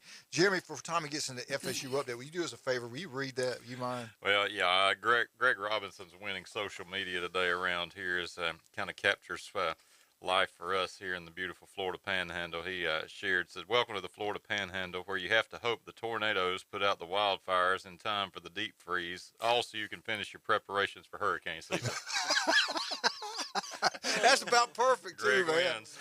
Unbelievable. I love that. All in 1 week. All in 1 week. All right, Tommy, what you got for us? First of all, let me give a shout out to a couple that came by our house the other day, Clint and Debbie. They stopped by our house for a few moments. Great people, big FSU fans, and we got to talking. He says he listens to our show, so we appreciate y'all listening to the show, and go Noles, Clint. All right, we're going to start with basketball. The Seminoles got in that ACC tournament, and they turned it upside down. Syracuse beat them 96-57. That was ugly. They got blown. We were watching that at J. Michael's, out. And people just kind of quit watching. It was bad. Well, they were 2 for 25 at three-point range. They shot 32% from the field. There's no way you can ever win that. Yeah. Now, a good thing about the basketball, Matthew Cleveland, he was the kid that shot that game against Virginia. Remember the half court? Yeah. You see that? Yeah. Unbelievable. But he was named the sixth. They have an ACC Sixth Man of the Year, and he won that this year. That's the fourth straight that FSU has won that award in the ACC. So they finished up 17 and 14, and the only hope, if their season's not over, they get an NIT bid, but I don't know how that's going to come out. But it's a possibility they might get one. But they're starting to, they lost. Did they have a lot of injuries? Oh, I mean, everybody. Yeah. It's unbelievable. Their 5 best scorers, they lost 4 of them. And they would get one back, and then they'd lose one. And they've had real bad luck. And then that's the way it is in any sport. You get the key injuries, like Alabama got some key injuries one time in football, and that really hurts you. You don't realize, of course, basketball, you only got 5 kids playing. So you got 4 of your best players out. You better have some super depth there in the 4 out of 5. Yeah, unbelievable. So anyway, they're kind of finished their season other than getting an NIT bid. Now the girls softball, they are right now 20-1. They got beat by Pittsburgh. They swept the series, but Pittsburgh beat them 7-5 the other night. And they supposed to play the game Holy Cross Wednesday, but it was canceled. So they are right now 20-1. So they're doing real well. And like I told Jeremy, I'd love to go see that March the 16th game with Alabama. Yeah. When they play them up in Tuscaloosa, hopefully it'll be a good game. What time we leaving? Where do y'all want to meet y'all? Where y'all picking me up at? That would be a good game to watch. In baseball, right now they're number 8 in the nation. I don't know how, but they're 8-4 right now. They won a game Tuesday night against Florida Gulf Coast from Fort Myers. They beat them 10-4. In March the 12th through the 14th, they have a 3-game series with Wake Forest. So Wake Forest has got a good team, so that will be a good challenge for them. And they play them in Winston-Salem, so that will be a series to see just how good they really are. I know they've having a lot of problem with their bullpen.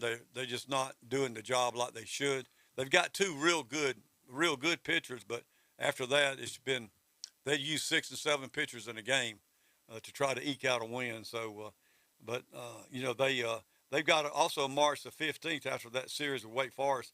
They've got a game with University of Florida down in Gainesville. So that's going to be 4 really tough games in a row there for them to play in. Football, we got Randy Shannon. Mm-hmm. He has been promoted to the co-defensive coordinator now at FSU. He's also the linebackers coach, and Randy does. And this is his first on the field job with FSU, and of course he is a legend around the state of Florida. Everybody knows him, and should help a lot in recruiting, especially down South Florida. Yes, sir. And of course he's got all their linebackers coming back. It started last year, all 3 linebackers. But they normally play 1 linebacker in their scheme they play during the year, but they've got 3 linebackers coming back, and of course I told you before they've got that Tatum. He's from UCF. He's a transfer Bethune, and he had over 100 tackles his last season at UCF. So they say he's really doing well. And the thing about him, when these other kids that's playing linebackers got to know him and all, they found that the reason he's such a good player, he really studies the game. He's very intelligent when he's playing. He studies a lot of film, and he's helping these kids doing the same type of thing. So that's going to be a big help for them too. And they went in pads yesterday for the first time, and they were big on several different players. This McClendon kid who plays on the defensive line, he had a real good start. And their wide receivers, they got this Johnny Wilson from Arizona State, 6'7", and he's been doing really well. I mean, they say he can catch the ball, and he can go get it 6'7". So, but the defensive backs, they've got 10 kids coming back, plus they've got that McCall kid who is a highly recruited kid, and the kid from the Thomas kid from Niceville. He's already had 2 interceptions in practice. And my brother-in-law who lives over there saw him play, and he says he's a real deal. He's he's a pretty good sized kid, and he's defensive back. He either play safety or on the wide, working the wide outs. He's a lockdown corner, so I think he's going to be of course to get in the rotation with 10 other kids coming back is going to be pretty tough. And as I told you before, I read War Chant, and it's a good program. It's about online. It's about FSU, and I read a lot of things that these recruits say, and without a doubt, I don't know what it is about Mike Norville, but those recruits, they really love him. I mean, they every single one of them mentions how well that he says, and most every one of them say he's going to turn this thing around, and I truly believe this. I think they're going to have a team this year that they're not going to have a losing season. If they do, I'm going to be totally shocked. Yeah, because with the transfer portal and some of the kids they got in offense, that Roadmaker, the other quarterback, he had a really, really good practice for the first day in pads. They were high on him, and but they have. I think they're turning the corner. He's got a lot of his kids in there. He's recruited, so I'm looking forward to seeing them play. I heard the receivers are looking pretty good this spring so far. That's been really good. Let me ask both of you guys this: if Florida State beats LSU, they win that game. you got to get a little excited about that, but you got to be cautious because it's LSU's new coach, first year there, Kelly's first season, first game. But you're playing against a team that's getting loaded with athletes, great players. I don't care. Hey, the LSU's got talent now. I don't care what the record was last year. They got talent there. So if Florida State can go, it's really a home game for LSU in New Orleans. If they go in and they win that game, you got to feel really good about the future of FSU. Now, but what happens if they lose that game? Well, if they lose it close, it would like Notre Dame. I think that would hurt, but it's not hurt as much. But the only thing FSU's got, they got a coach that's been there. It's coached his players, whereas Brian Kelly's coming down his first year.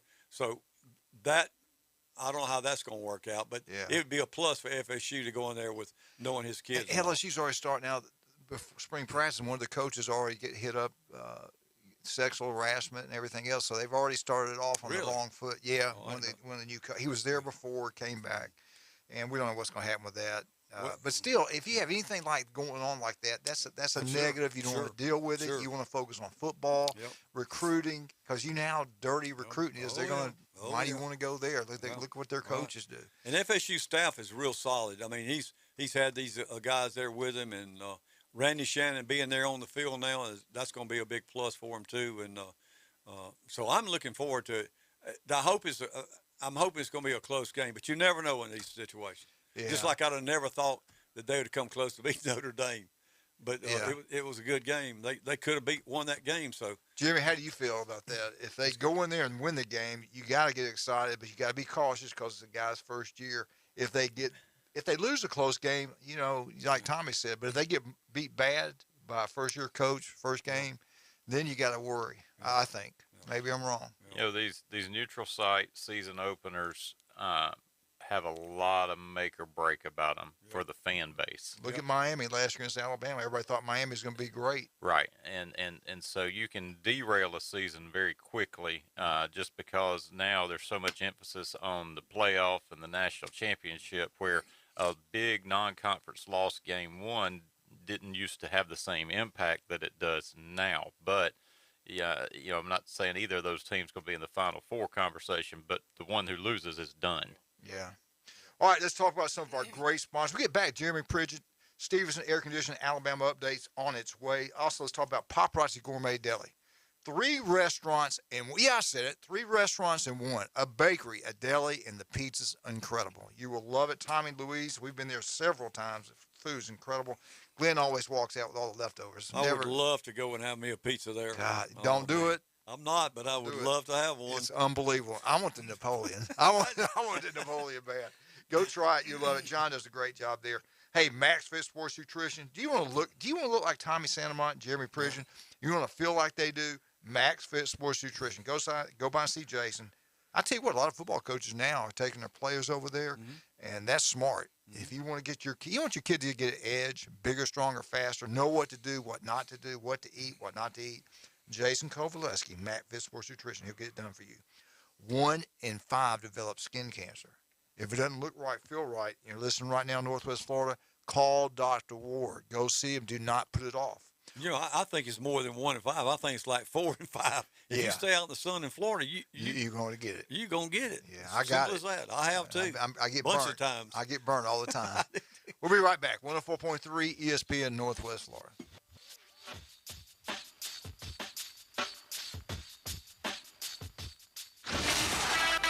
104.3 ESPN Northwest Florida presents the madness of college basketball. 68 teams, 32 conference champions, but there can only be one. ESPN Northwest Florida is your exclusive radio home for the NCAA College Basketball Tournament. Bestway Portable Buildings has been in the Panama City area since 1989. They've been here longer than anyone else. The reasons? High quality, reasonable prices, and tremendous service. Stop by and see owner Jason Mulder and let him and his staff help you pick out the perfect building for your home or business. Just down from Harts Marine on North Highway 231. Online at bestwayportablebuildings.com. Member of the BBB. Bestway Portable Buildings. The best in portable, period. Hi folks, it's Tracy with Tracy's Fine Jewelry. Did you know that we have a master jeweler right here in the store? That's right, he has over 30 years experience in the art of repairing jewelry. Most repairs are done within 2 business days, so don't send your jewelry off for 6 weeks. Bring it to us at Tracy's Fine Jewelry. We size rings and solder chains. We can reset your diamond into new settings and even custom design. You'll get your jewelry back quickly and looking as good as new. Tracy's Fine Jewelry, Bay County's trusted jeweler for over 45 years. Your home for college basketball. Powered by Pepsi. WGSX Lynn Panama City. 104.3 ESPN Northwest Florida. Y'all listen up. Let me tell you something about group meals from Rudy's Barbecue. It's got all you need for all the folks you gotta feed. Smoked meat, sides, and more. There's everything down to the tablecloth, just like the one that you see at the store. And a bridal shower, it's better than flowers. And a long distance meeting, it'll pass the hours. It'll feed all the cousins at a family function. It's better than potluck at a church luncheon. Next time you need to feed 10 or more, call and order a Rudy's group meal. Next in line. Put down your natural light. It's time for the Alabama Update. The Alabama Update, weekday mornings at 8. On the Coach James Hale Show at 104.3 ESPN Northwest Florida.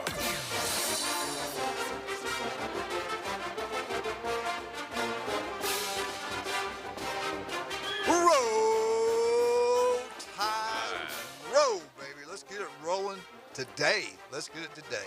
Our Alabama updates brought to you by Stevenson Air Conditioning. I'll tell you what, they do an incredible job over there. And matter of fact, they've been looking for employees. If you want to work for a great company, great benefits and pay, wonderful man, call them, send a resume, email it to them, whatever you want to do. If you're lucky enough to work for Stevenson Air Conditioning, you're going to be happy. Believe me, they do a great job. If you have any kind of problems, I don't care what time, day or night. If it breaks down, call them. They'll get out there as quickly as they can. They'll solve all issues. Jeremy, what do you got for us today on the mighty Crimson Tide? All right, Coach. It really is one of the most wonderful times of the year for college athletics when you get to the spring. We've got a little bit of everything. I'm going to start with men's baseball. They dropped the midweek game to North Alabama last night, 9-5, and are now 9-5 on the season. Had a weekend sweep against Murray State. And we'll take to the Joe this weekend for a 3-game set against Binghamton. And that's before traveling over to Hattiesburg next week for a game down at USM. So conference affiliation of Binghamton, pop quiz. What conference they belong to? USM? No, Binghamton. I know SMU. I mean, Southern Mississippi. I'm not sure. America East. I didn't even know we had an America East. Oh, yeah, it's a little bit. It's a little bit to the right of American West. Yeah. And what state is Binghamton located in? New York. New York. That's right. Yeah, okay. everybody knows that. Come on. All right. Well, they're coming down from New York to play 3 in Tuscaloosa this weekend, and SEC play opens for Alabama next week as they host the Gators. So Gators doing pretty good. Yeah, they are. I think it's going to be a long Let me ask you something. baseball You getting season. all that? Southern Mississippi, they got a good baseball program. They beat Mississippi State earlier this year. Mm-hmm. What do you think their chances are against Bama in Hattiesburg? I think they're very good. Next Tuesday, if you're an Alabama fan, next Tuesday may be worth the trip over to Hattiesburg because the men play at 6 o'clock in baseball. The ladies play at 4 o'clock in softball. So you can see both the women's softball and the men's baseball. That's Tuesday? This coming Tuesday in Hattiesburg at USM. Both teams coming down for the midweek game. So, and speaking of the ladies, they are off to a 20-0 start. She's unreal. Unbelievable. That's pitcher? They had 2 wins over Miami of Ohio and 2 wins over Texas. And, you know, you look at 20-0 and think, oh, well, that's non-conference. No, they've played a pretty strong non-conference schedule and undefeated.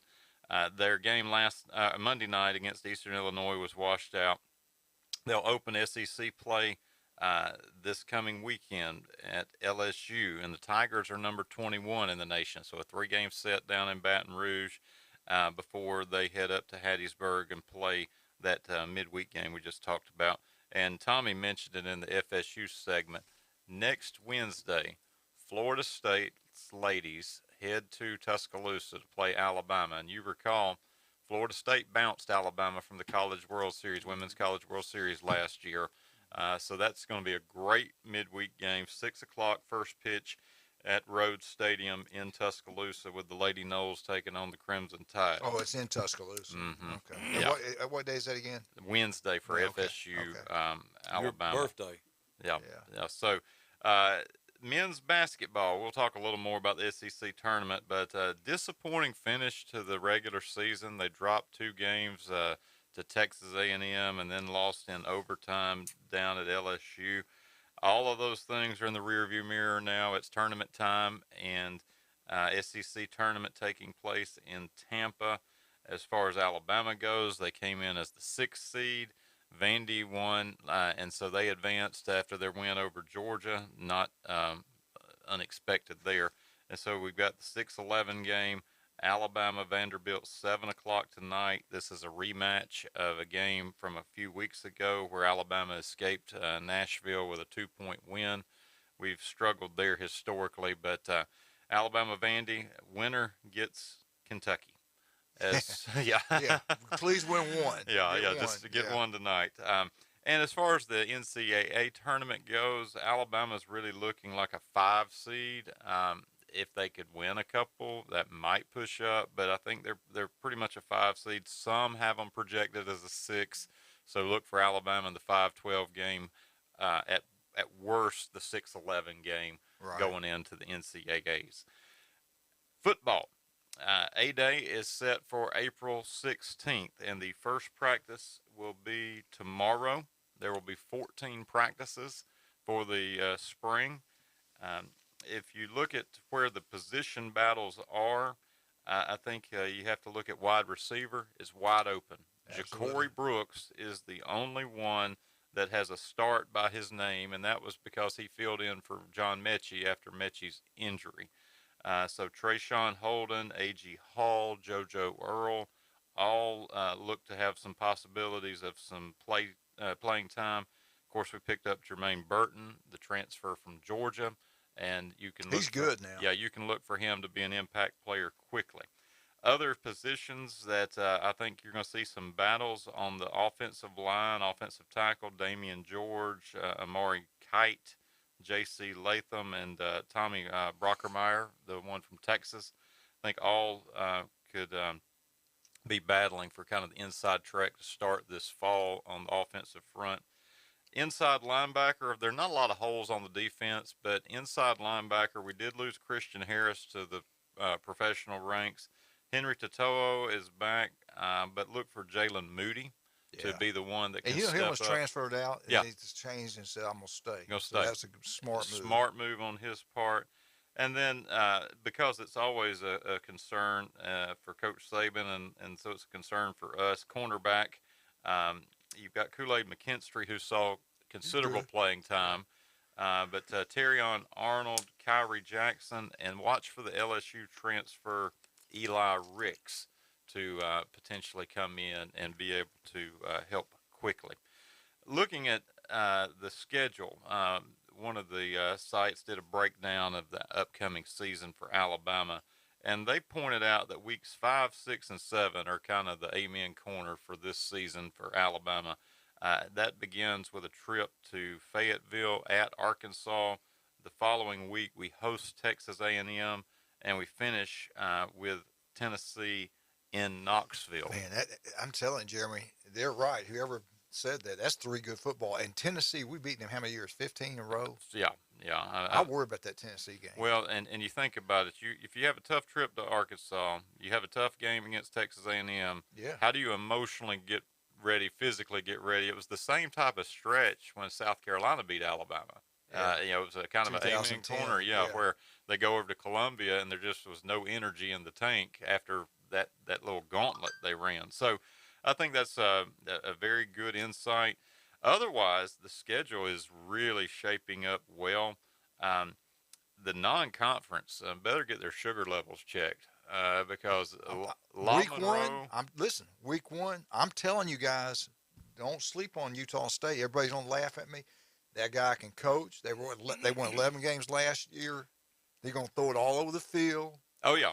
It's not going to be an easy game week 1. Yeah, La Monroe, I guess that's to settle an old score from his first year. Austin P. They got a good program, guys. They got good players. And then Utah State. And Utah State has had some close calls in the SEC. They've come in for those guarantee games. Yeah. I mean, they should have beaten Auburn several years ago when they came in. And that's week 1, isn't it? Yeah. That's in Tuscaloosa. Right. Yeah. And when was the last time we had week 1 in Tuscaloosa? It's been years. I mean, years. This game. You got to go back to 2011, I think it was. But our cross-division game this coming year is Vanderbilt.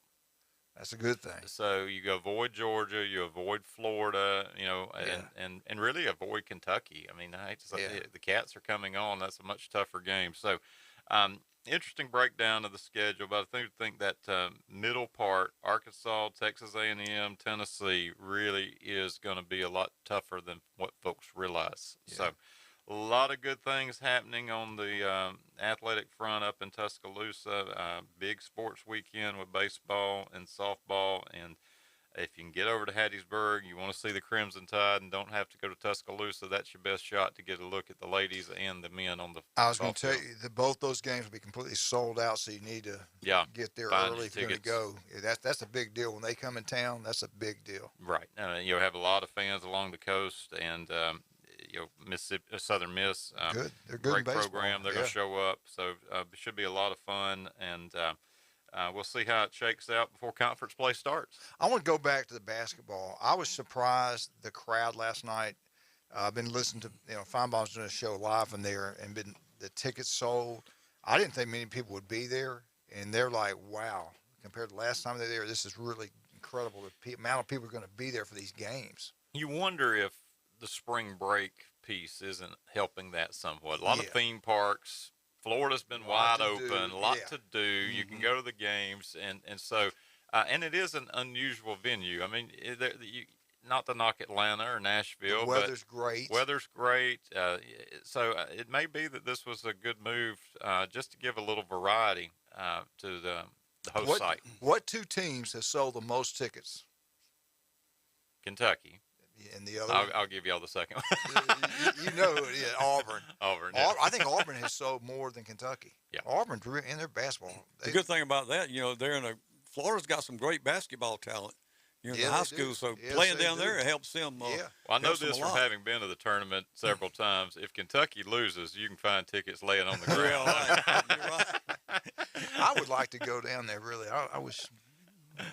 That would be kind of cool. All right, let's talk about some of our great people. We want to there by 5. I forgot. Yeah, I almost said, hey, when are they playing? We'll get more into that in a second.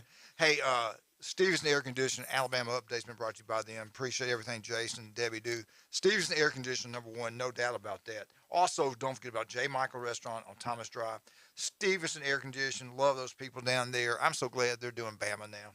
Also, Buffalo Rock, another great company. We always appreciate everything they do. Chuck Tucker, South Oak Title Closing. We'll be right back. Auburn Tigers, 104.3 ESPN, Northwest Florida.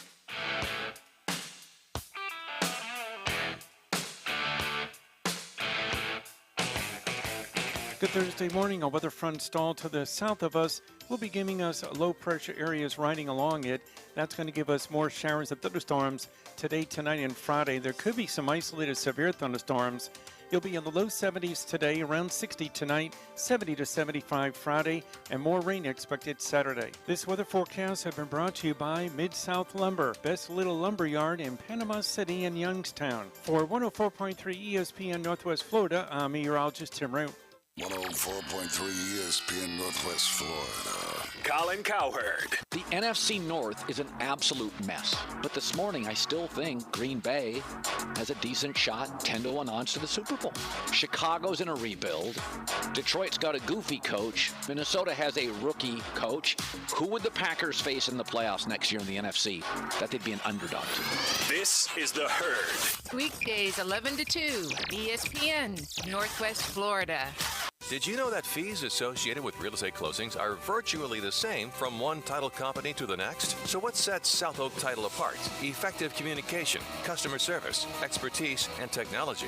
If you're buying or selling real estate, refinancing a residential or commercial property, tell your realtor you want to close with South Oak Title. South Oak Title, with locations across the Southeast, including Panama City Beach, Inlet Beach, Destin, and Fort Walton Beach. Visit them online at southoaktitle.com. Golf Plus is your premier golf shop on the Gulf Coast. Not a big box or a chain store, but a local store with golf experts to serve you. An amazing array of demo and fitting products, plus a professional repair shop that can handle anything from a basic re-grip to a full set of re-shafts and everything in between. Golf Plus has locations in Dothan and Panama City Beach to serve you. Come see them today for all your golf needs. Located next to Firefly at the shops at Edgewater. Call 850-249-2726. Tiger fans, join us weekday mornings at 8:15. It's the Bay Point Golf Auburn Update on the Coach James Hale Show in 104.3 ESPN Northwest Florida. War Eagle. Hey, Martha, Kenny, James, Guatemala, Jenna. You seen him pretty lately? See them quite regularly there. Yeah. Great people, man. Great people. Love those guys. James, a wonderful man. Jenna, great mother, great woman. And they love those Auburn Tigers. We got a lot of, throughout the Panhandle of Florida, we got a lot of Auburn people down here, man. I mean, it's like South Alabama. A lot of Alabama fans, a lot of Auburn. And we don't think Ryan Mulvey, Bay Point Golf, they love, him and Beth love those Tigers. They like going to Auburn football games. And what's kind of surprising, they had the top 10 projected the most terrifying environments in college football. And I was shocked that Auburn was not in any of them. Auburn's got Penn State at home this year. And I think the Nittany Lions are going to find out how loud it can be in Jordan-Hare. Regardless, everything that's going on over there, what they've done to themselves, a couple of the boosters, things like that, Auburn still truly is one of the great jobs in college football. Look what they're doing in basketball. Baseball program's good. Gymnastics. They're good at everything. And they take a lot of pride in that school. But you go to a football game there, it's incredible. You've been there. You've seen it at the Iron Bowls. It's crazy. But I did it when we coached at Southern Mississippi, played at Southern Mississippi. It was loud and crazy when they're playing the Golden Eagles. They just love football at Auburn. I think it's one of the most greatest environments in all of college football. Very intense environment, and their passionate fan base. If they keep it close and it gets to the fourth quarter, they will pull the upset. We've seen that time and again. Amen. Especially, look what they did at Bama last year. And I tell everybody all the time, y'all were so close. Yep. And I don't know what happened, injuries, locker room. I don't know what happened. When you're 6-2, you should have beat Penn State. Should have been 7-1, and it falls completely apart. You lose both your coordinators. They're going through spring football now. Their linebacker room, we were talking about them a little bit the other day. Auburn Harson's first year, 6-7, going through his second spring practice at Auburn. One great thing, they got Papo coming back. The kid is a stud, former 5-star, has been injured quite a bit. Jeremy, I don't think he played in about 5 games, maybe 5 games this past year. But having him back is definitely big. They lost Wooden, McLean, so they lost some great. Like Wooden had 95 tackles, interception, 5 tackles for loss. McLean was a stud now, 96 tackles, 2 sacks. 2 great players they've lost there, but you got Papo coming back, so that's going to kind of offset some of that. And you're going to have some guys have to step up. Gordon Powell, can he come in and play as a freshman? He's a great football player. Can he get it done? Wesley, Tisdale, Riley, Willis, some of these young guys you never heard of, they're going to have to step up and play. I'm not concerned really about Auburn's inside linebackers. I'm really not worried about the secondary. But defensively, the biggest concern to everybody, and everybody knows it, we've been talking about, and we will continue to talk about it, when you lose 8 defensive linemen, how good are they going to be up front? Jeremy, they're probably going to have to move some people around, maybe some offensive linemen to the defense. That I guess they're going to stay with the 4-3 defense. But Auburn's always been good on defense. They've always hit people. When I played them, they were one of the hardest hitting teams we ever played. Even as Alabama, they would hit you at Auburn. They always have. But I want to get into Auburn's. This is the toughest schedules in college football. We hit it, but I'm going to hit it again a little bit quicker. Penn State came in 15th toughest schedule in the country. Okay? Notre Dame was number 12. Ole Miss has the 11th toughest schedule in the country. They've got LSU, Texas A&M, the SEC West. At number 10 was South Carolina. They got Arkansas as a crossover game. Everybody knows they got the East teams, but they also got Arkansas and Texas A&M. I really thought they'd be higher than number 10. A&M's going to be good. Plus Clemson. I think they're wrong in this. I'd have them way up higher. Like Michigan State is at number 9. They're at Washington. Washington's would be pretty tough. Minnesota at home. I'm sorry, Minnesota's not in the same league. The teams we just got through mentioning. They do have Ohio State. They do have Michigan, Wisconsin. That is tough. But I think South Carolina's way tougher than that. I think Alabama. South Carolina just called. They want Michigan State instead of Texas Yeah, A&M. I don't blame them. Put Minnesota on, take A&M Right. off anytime you want. Alabama came in at number 8. That 3-game stretch you talked about, they've got that. Plus, they got LSU, Auburn, Mississippi State, SEC West schools. I'm telling you guys, don't sleep on Utah State. Don't think week 1, they're going to be them 50-0. That's not going to happen. No. Indiana was number 7 above South Carolina and Ole Miss. I think that's a joke. But South Carolina does have Cincinnati. They got Nebraska. So what? They got Nebraska. They got Michigan, Penn State, Ohio State. They're pretty good teams. Number 6 was Texas A&M. I didn't know that. Texas A&M's got Miami this year. Mm-hmm. I did not know that. They started home this year. Yeah, so Miami should be good with a new coaching staff down there.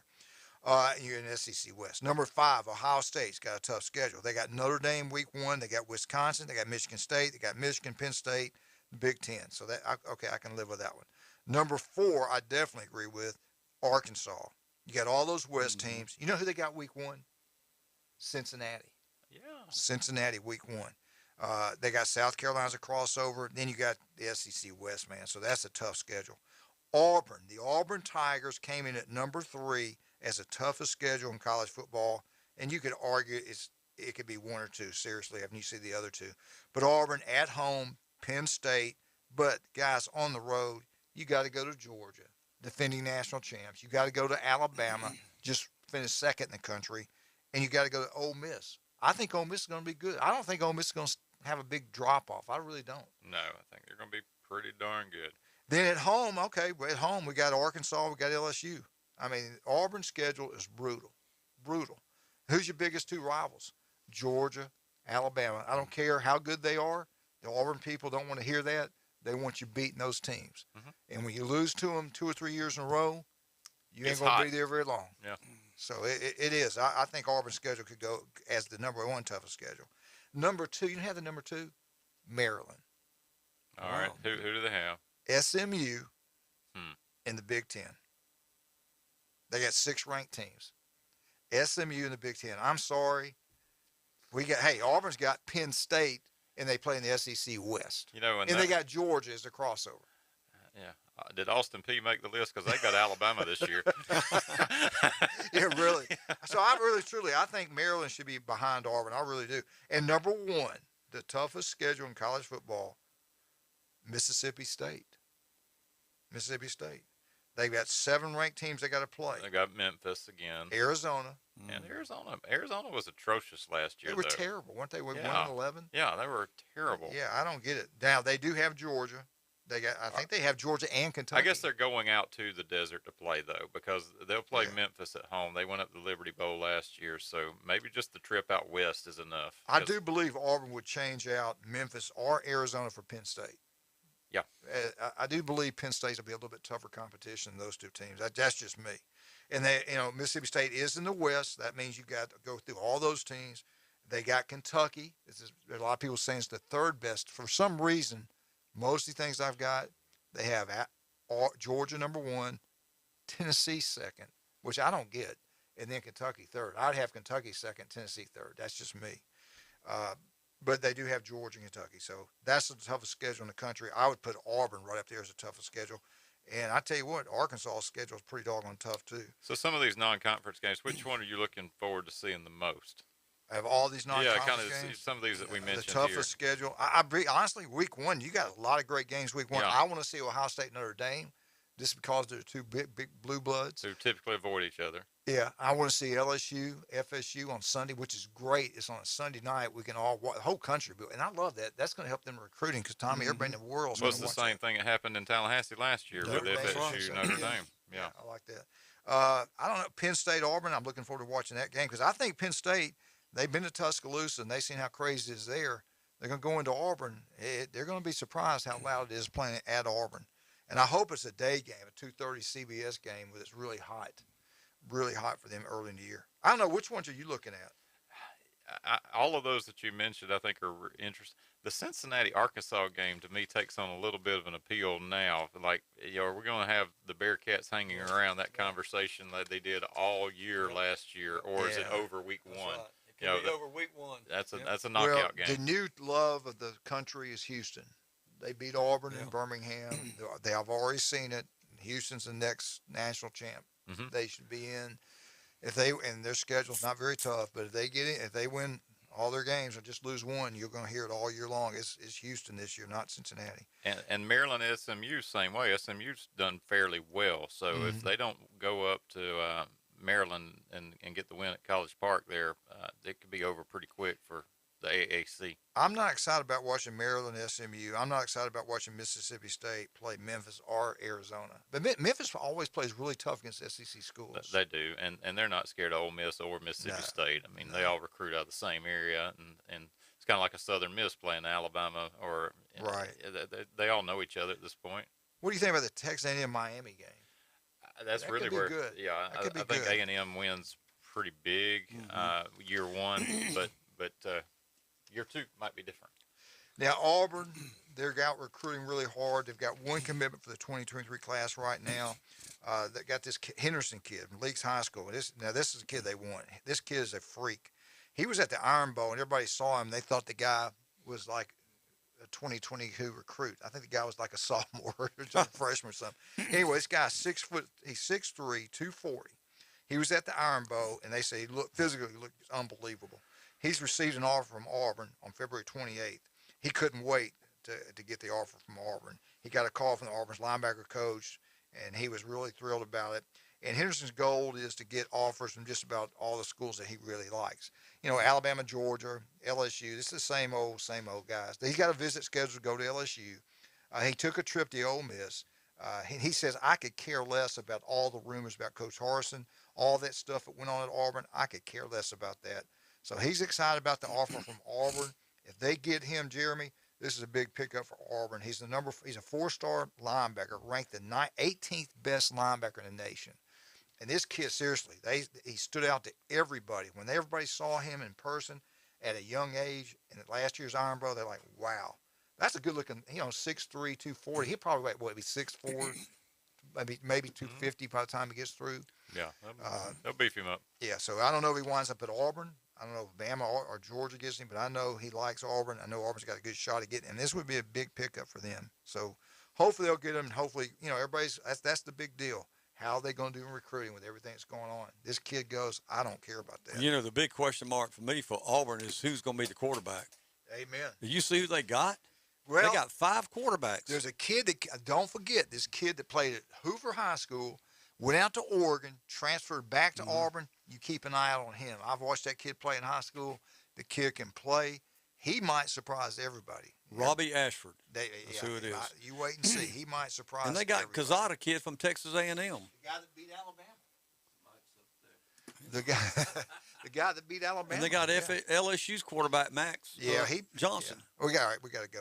All right, I will thank Ryan Movey and Bay Point Golf for the Auburn update. Love Ryan. I'm telling you, Tommy, this summer, we're not going to go out and fight the restaurant crowds.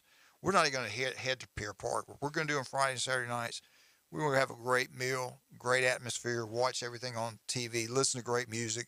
Bay Point, they have really done some great work there.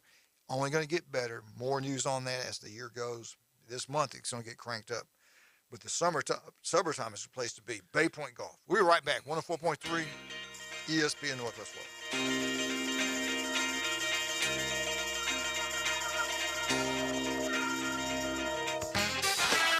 104.3 ESPN Northwest Florida is taking the madness to the next level with Bracket Busters, sponsored by Team MVP. Compete with other ESPN Northwest Florida listeners to win choice prizes. Just go to ESPNPC.com to enter. No passwords, free to play, and listen weekdays at 5:10 for Bracket Buster updates with the Afternoon Underdog. We're live and local on 104.3 ESPN Northwest Florida. Mid-South Lumber has new owners. Stop in and visit Ann and Dave. They're on site every day to make you a priority. They're not the typical big box store, and customer service is their #1 priority. Locally owned and operated for over 40 years. Transform your home with James Hardy Siding. Durability, fire resistant, sustainability. James Hardy Color Plus is virtually maintenance free and comes with a 30-year warranty. Mid-South Lumber, the biggest little lumber yard in Panama City. Life insurance is one of those things that just about everybody needs, but few people actually have. Hey, if you die unexpectedly without life insurance, guess what? You'll leave your family with even a bigger mess. Life insurance will help replace your family's income. It'll help cover burial expenses. Life insurance can even help pay off debt like credit cards and medical bills. Life insurance can even pay for college. And if you own a business and you die, life insurance can help your business from collapsing. It can even help cover estate taxes. Life insurance has never been more affordable and needed. Plus, you can always shop around even if you have a plan and save some money. So call the Life Insurance Quote Line right now for free pricing information. 800-912-9624. 800-912-9624. 800-912-9624. That's 800-912-9624. Welcome to It's the Coach James Hale Show. But I believe diversity is an old wooden ship that was used during the Civil War era. Live from the J. Michael Studio, 104.3 ESPN Northwest Florida.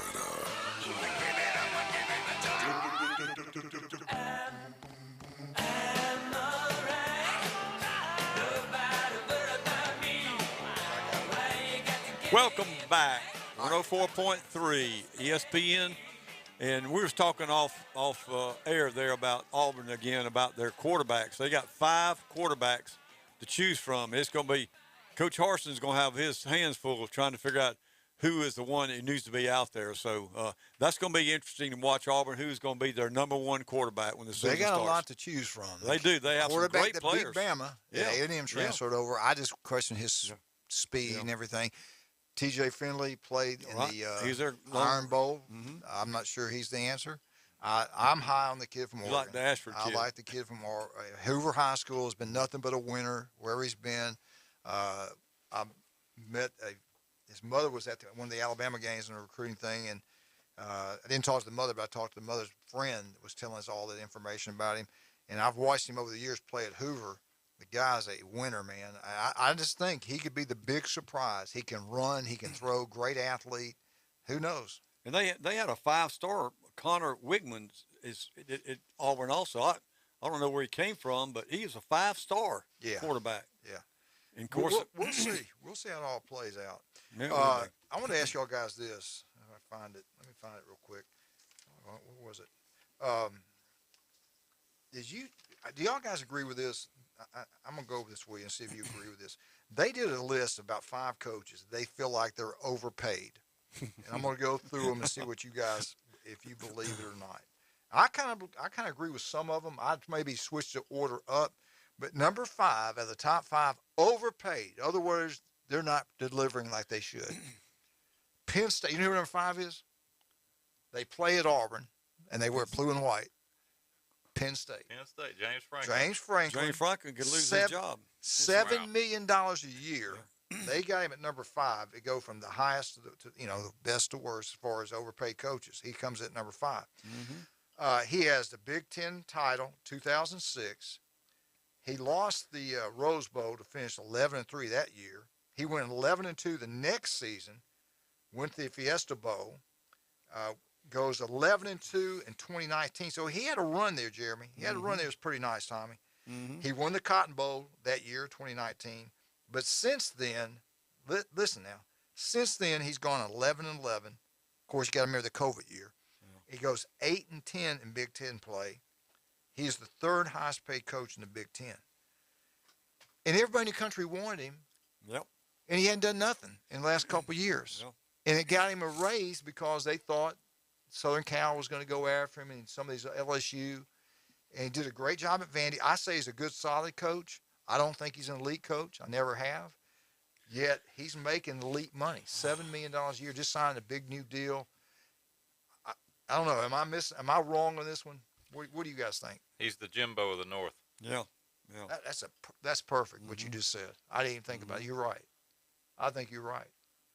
I think Jimbo's going to have a run coming up in the next year or so. But anyway, I think you're right, too. He's anytime you win like he did those 3 years and then all of a sudden. 3 bad. Yeah, and they give him more money. We know they're going to give him more money to keep him because everybody's after you then. But then after that, and of course, you don't ever know. Well, let me ask you this: if you're that AD up there, and you're not thrilled for the last 3 years, and everybody's after him, why would you just not go? Wait a minute, how bad they really want him? Of course, they wanted him early in the year when they were doing pretty good. Yeah. But wouldn't you have waited and go, look, we're going to look at your contract, but I wouldn't have bumped him up big time. Would you have done that? No, and also I'd probably kept it like it was. And you got to look at the payout. Because this year, if he does bad this year, he could he could be hitting the road. But I don't know what kind of payout he's got on his contract. Yeah, I would like to see that, but they wanted him there. I guess the fans are happy with him. I know they got some that are real happy, and I got some others not so much. Number 4, which surprised me, I think he's a great coach, Pat Fitzgerald. I think he's an unbelievable football coach. Now, he's making $5,750,000 a year, which is the fifth highest in the Big Ten. He's Northwestern. He has never won the Big Ten. Of course, who else has ever won the Big Ten, Northwestern? His record, 109 wins in 16 seasons. 109 wins in 16 seasons. He is 64 and 68 in Big Ten games. 64 wins, 68 losses. He's making almost $6 million a year. Whoa. But you got to remember, he's at Northwestern, so that's the key. This is the Vanderbilt of the Big Ten. Mm-hmm. Yeah. That's right. You know, what are the expectations, really? Exactly. You could say that he's underperforming. However, Northwestern prior to Fitzgerald was really a cellar dweller. Yeah. And I think that's the piece that you have to take into account. So I don't know if I'd put him as a most overpaid or not. I don't know that he's overpaid. I do think they're performing better than their expectations. I do too. But don't ever expect Northwestern to be regularly competing for a Big Ten championship.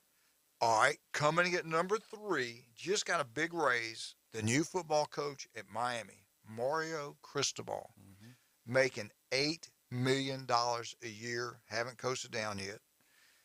Seventh highest player, he's the 7th highest paid coach in college football. Clemson Dabo Swinney is second in the SEC. Second in the country. In the country, 8.3 million, I believe he's second. Now Cristobal, he's won 3 division titles in the Pac-12 at Oregon. His record at Oregon is really impressive, 35-13. He's trying to build the SEC team in Oregon, is what he's trying to do in the Pac-12. And now at FIU, he was 27-47, and that's when Saban hired him after that. I hear nothing but good things about that guy. But $8 million, they've put a lot of money in there. Did Miami? Do you feel like they overpaid? That's unusual for Miami to put out that kind of money, but they say he's a great recruiter, and what better place to be is in Dade County in Florida. They just shut down from Orlando down. Yeah, you're gonna win championships. Oh yeah, but you ain't gonna shut it down. Too many good players. No. Jeremy, what do you think? Did they pay too much? Is he the most overpaid, third most overpaid coach? He did a great job at Oregon. There's an old adage: you buy low and sell high. This is the opposite. Yeah. They bought high. Yeah. They did. All right, coming at number 2, and I don't know if I agree or disagree with this one. I'm on the fence with this one. Brian Kelly, LSU. He is, I think, the second highest paid. I just got through saying Dabo. No, I think Cristobal's the second highest paid coach in the ACC, and the number 1 is Dabo. That's what I was talking about. Right. Now, in the nation, I think Brian Kelly is either second or third highest paid coach in the country. They're paying him on average $9.5 million a year at LSU. Can't talk Southern, can't dance, can't out-recruit Saban, winless in playoffs, got destroyed in the national championship game against Alabama. But I will say this, he made it to the playoffs. He played for a national championship. He's won wherever he's been. He got it done at Cincinnati. He's a consistent coach. I mean, he's going to win more than he loses every year, wherever he is. Yeah, he is. As of today, he's the 3rd highest paid coach in college football. Did LSU pay high? Pay too much? That game in New Orleans with Florida State is so intriguing because if FSU in year 2 of Norville is starting to get it together and they were able to pick on Kelly and LSU in year 1, you're going to see some mad Cajuns coming out of the Superdome. I'm telling you. That's a good point. I didn't even think about that. Yeah. He was loaded up at Notre Dame, and they played not a team that had the talent. Yeah. At FSU. They didn't have the talent he had. Yeah. That's a great point. But I don't know, though. He's won wherever he's been. He's played for the national champs. He's been in the playoffs. I can't say he's overpaid. That one, I'm on the fence on that one. So I don't think it goes well for Kelly year one. He might beat FSU year one, and then it's going to hit the SEC West. But it's really going to go off the rails if FSU comes in and gets that win in New Orleans. Okay. And that's intriguing coming from Notre Dame to LSU. Jerry DiNardo, I think, is the last one that did that. And it didn't work very well, did it? No. And I don't think Kelly's gotten his Cajun talk down very good. Yeah, that was funny. I said, he can't talk Southern. He can't dance. You see him trying to dance and stuff with the recruits. After he got through dancing, the kid committed to Alabama. So I don't know. The kid was from Louisiana. So I don't know. I don't know. What do you think? Do you think they made a mistake? I'm on the fence with this. I don't like the hire, but paying that kind of money, that's I can see LSU doing that. They just got to crank up those oil wells out there and start getting some money in, get those boosters going. I do agree with this one. I kind of agree with this one. David Shaw, the #1 overpaid coach in college football, Stanford, $8.93 million a year. Are you kidding me? I think he can stay out there forever. Why would you leave making almost $9 million a year where there's really not a lot of pressure on you at that school to win? That's a different animal out there. They're laid back. They've got money. The academics are unbelievable. It's not the most important thing. And they're paying this guy that kind of course in California, that might not be that much money. So it seems like a lot of money to me and wherever you're at. It is. Yeah. Now, in 2021, he was 3-9, okay? He has not won more than 4 games since 2018. COVID-19 hit him that year. They were 4-2. He has not won more than 4 games since 2018, Jeremy. I definitely think he's probably the highest overpaid coach in college football. So he wins 4 games a year. That's about 2 and some change per win. Yeah, I would like $2 million for every win I have. Yeah.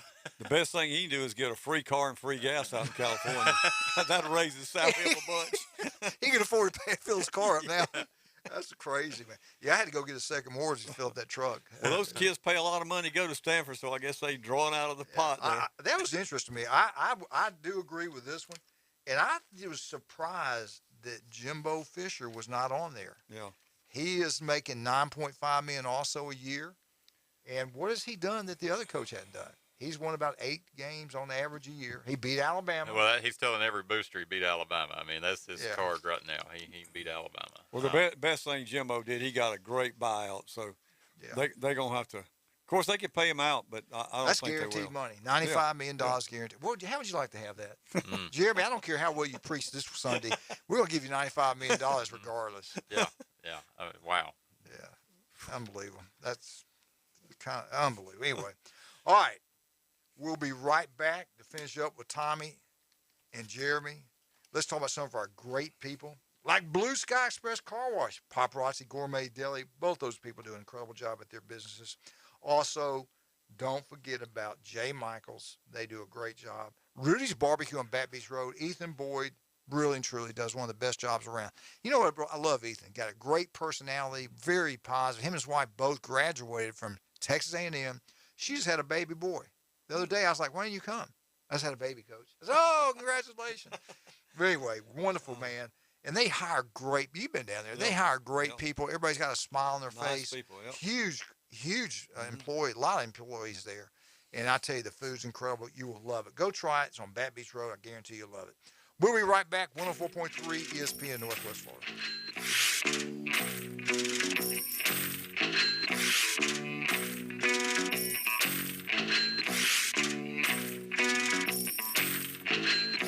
Thursday morning, a weather front stall to the south of us will be giving us low pressure areas riding along it. That's going to give us more showers and thunderstorms today, tonight, and Friday. There could be some isolated severe thunderstorms. You'll be in the low 70s today, around 60 tonight, 70 to 75 Friday, and more rain expected Saturday. This weather forecast has been brought to you by Offord Tire and Service Center in Callaway. For 104.3 ESPN Northwest Florida, I'm meteorologist Tim Root. 104.3 ESPN Northwest Florida. The Dan Patrick Show. Seattle, remember, Russ would say, hey, this is where I want to be. Pete Carroll says he's not going to be traded. One was going, and we found out that it was going to be Russ. And Seattle knew this, that if Denver didn't get Aaron Rodgers, then they could make this trade. That's why it happened so quick. Dan Patrick. 9 to 11 on ESPN, Northwest Florida. Have you been to Gin Gin Super King Buffet? It's not your average Gin Gin. Well, here's what you're missing. Gin Gin Super King Buffet has competitive pricing, a great selection, extensive buffet options perfect for family dining. Menu options also include top quality seafood, hibachi and sushi bar, or select their mouth-watering crab legs by order. Bring the family out to Gin Gin Super King Buffet, located next to Wonderworks at 9802 Front Beach Road on Panama City Beach.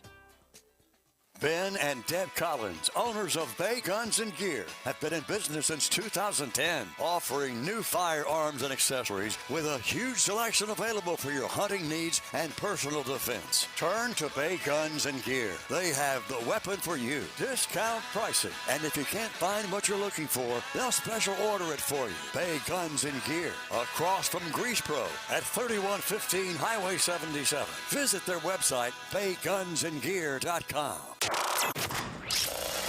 He doesn't always go the extra mile. But when he does, it's because he missed the exit. It's the Coach James Hale Show. Live and local inside the J. Michaels studio. 104.3 ESPN Northwest Florida.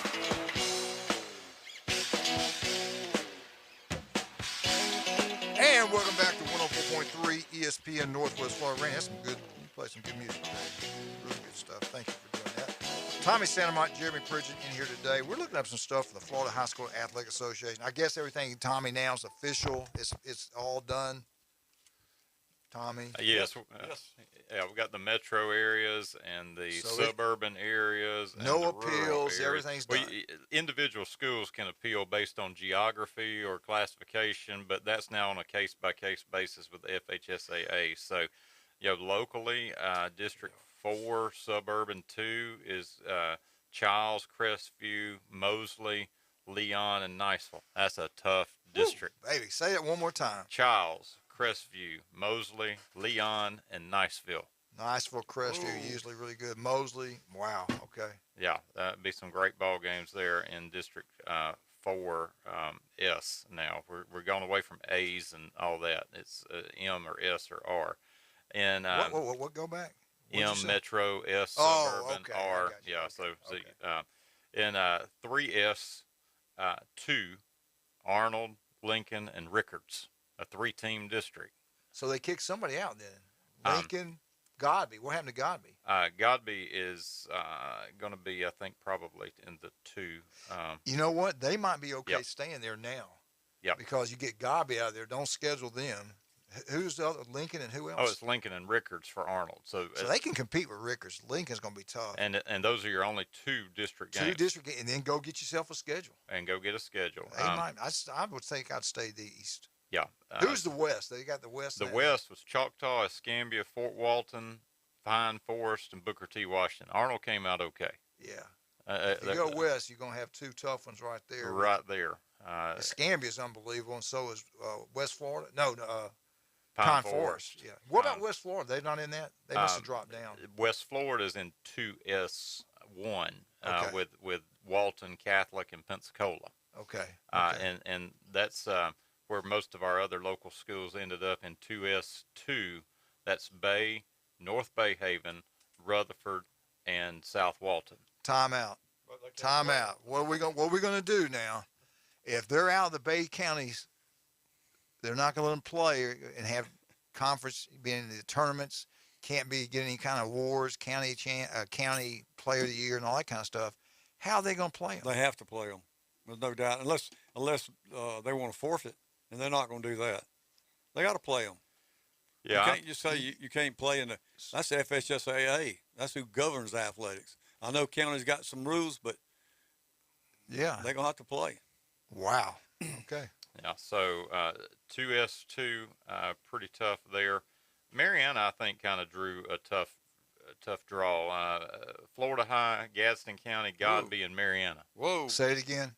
Florida High, Gadsden County, Godby, and Mariana. See, Godby appealed and got what they wanted. Mm-hmm. Okay. Yeah. I got it. And they didn't want no part of Lincoln. No. And then you look in the rural areas, large regions. They don't play districts in the rural. Bozeman ended up with Baker, Chipley, Freeport, Graceville, Bonifay, Jay, Northview, Vernon, all the teams over to the west. And Who was this?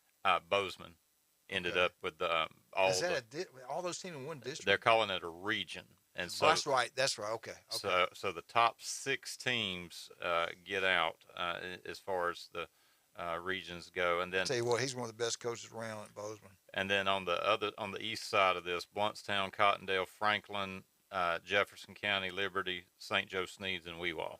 So that would be Snead's schedule, all those teams right there? Yeah, and they'll have maybe 2 or 3 openings for some non-region play. Yeah. Madison's on down the road there. Are they still doing that North Florida State Championship with Sneads? That'll be interesting to see if this gets impacted that way, because they've left the end of the schedule open to be able to create some of those games. Like Bluntstown went to Hilliard, and Dixie County came up and played Freeport. So this will change. This is the biggest change to Florida high school football since they added the runner-up qualifying for postseason play, and so we're talking almost 30 years with any significant change like this. But the metro areas now, you don't go over to Jacksonville anymore. You're not going to see any of the teams out of Tampa. You're not going to see the teams out of Orlando. They're all going to play knockout rounds with each other. And you think of the number of teams out of the Panhandle that were excellent ball teams that end up running into the buzzsaw of Jacksonville Bowls. That's right. Yeah. Or a University Christian. And down south is St. Thomas Aquinas. Or St. Thomas Aquinas. That's exactly right. And so this is a way that FHSAA is trying to deal with some disparity that doesn't get into the public-private issue that is prohibited from being addressed. Which is the true problem. It's the true problem. Yeah. They're putting a Band-Aid on it. I hate it because we're not really getting true state. We really don't have a true state champion. I mean, I don't like it, Tommy. In Alabama, Georgia, Mississippi, you got true state champions. Well, and where it really comes to light is when you look at the classifications and the size of the schools, like Metro, 103 students to 600 students. There's 37 schools in that division, and we're going to award a state champion. Yeah. Right. Now, you move up, and it's a lot more schools. 64 schools, 65, 66, kind of in 2, 3, and 4 in the Metro. But the disparity, if you're in 4 Metro, the highest classification population-wise, that's between 2,330 students to 4,843 students. And the class 1, they have very little. The schools are. How many they have in those? Is it? The one rural with our small schools around here, there are 34 schools competing, and the student total goes up to 600. So you've got as small as 133 up to 600. In the suburban, take 2S where Bay and Rutherford and those schools are. That range is 601 to 1445, and there's 66 schools in that tier. So there's some. You've got schools literally twice the size playing in the same district. Playing in the same district here. So this is for the next 2 years, and we will likely see some tweaks to it. Remember, we used to have 7, 8 classifications. We're at 9 now. Am I wrong, Tommy? I just don't think if I'm a public school and I play another team in South Florida, and if it's a public school and we get beat, I'm okay with it. It's going against private schools I have an issue with. I don't like this. I think we're giving everybody a trophy. I really do. I think it's in the state of Florida, we're giving everybody a trophy. Well, our guys around here, I think they like it because they don't run against a Trinity Christian or one of those down there, St. Thomas. So it's not a public issue. It's the private issue. And like I said, they're avoiding the issue. Well, they've only got, I think March the 18th is the deadline when they can petition to go up or down in their class. So that's it. Hey, let me ask you real quick. We didn't get into this, but I want to ask you. Basketball games today, 11 o'clock. A&M, Florida. Who you like, real quick? Florida. Hey, Florida, yeah. Okay. The second game, LSU, Missouri. LSU. Okay. The third game, South Carolina, Mississippi State. Carolina gets it done. Mississippi State. I got Mississippi State. Alabama, Vandy. Watch for Vandy to knock Bama out tonight. I hope not. I'm going Bama. Scottie Pippen Jr. He's good, man. He's good. He just about took him out last time. Yeah. I hope you're wrong. I hope I'm wrong. All right, real quick. How much time we got? Minute and a half. Okay, good. Auburn will play the winner of game 3 of A&M, Florida. A&M, Florida. I think it'd be Florida. I think Auburn being rested probably gets Florida, but Florida got them in the O-Dome. That's right. Yeah, I got Auburn. I'll take Florida. Arkansas is going to play the winner of LSU, Missouri, probably LSU. Who y'all like? Arkansas, LSU. LSU, yeah. To beat Arkansas? Mm-hmm. Okay. Tennessee, they'll get the winner of game 5, which is South Carolina or Mississippi State. I've got Tennessee. I do too. I like Tennessee. Kentucky, I don't care who, Alabama or Vandy, I got Kentucky. Yeah, see. I think it's going to come down Kentucky, Auburn. Yep, maybe. Kentucky, Auburn. If they get by Florida. Yeah, if they get, and there'll be a lot of people at that game. But don't count Tennessee out. No, Oregon. I mean, I don't tell you what now. Arkansas is not bad. Tennessee's good. Kentucky, Auburn, and heck, what if LSU gets hot? Mm-hmm. I mean, heck, the coach is in hot water. The team might get hot. Who knows? All right, today, thank you both for coming in. Again, we'll be off next Thursday. National show. We'll be here tomorrow with Jason, Ron Movey, Jim Brandt. And this afternoon, Big Dave, Old School, got a great show lined up for you. And you can listen to all this NCAA basketball games right here on 104.3. How am I doing, Randy? Is it time to go? Almost time. Tom, you got anything you want to say? Oh, and good job tilling that couch. I thought I was going to get it. I've got about 5 minutes. We got 5 minutes left? Oh, I can't. Well, I don't have anything. I won't be here for 2 Thursdays. Jeremy, what do you got for church? Anything? All going well. First United Methodist Church, downtown Panama City, 8:15, 9:30, 10:45. Come join us. We'll leave it there. 104.3 ESPN Northwest Florida.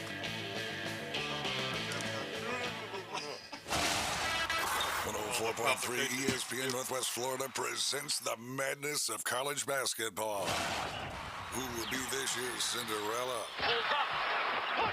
ESPN Northwest Florida is your exclusive radio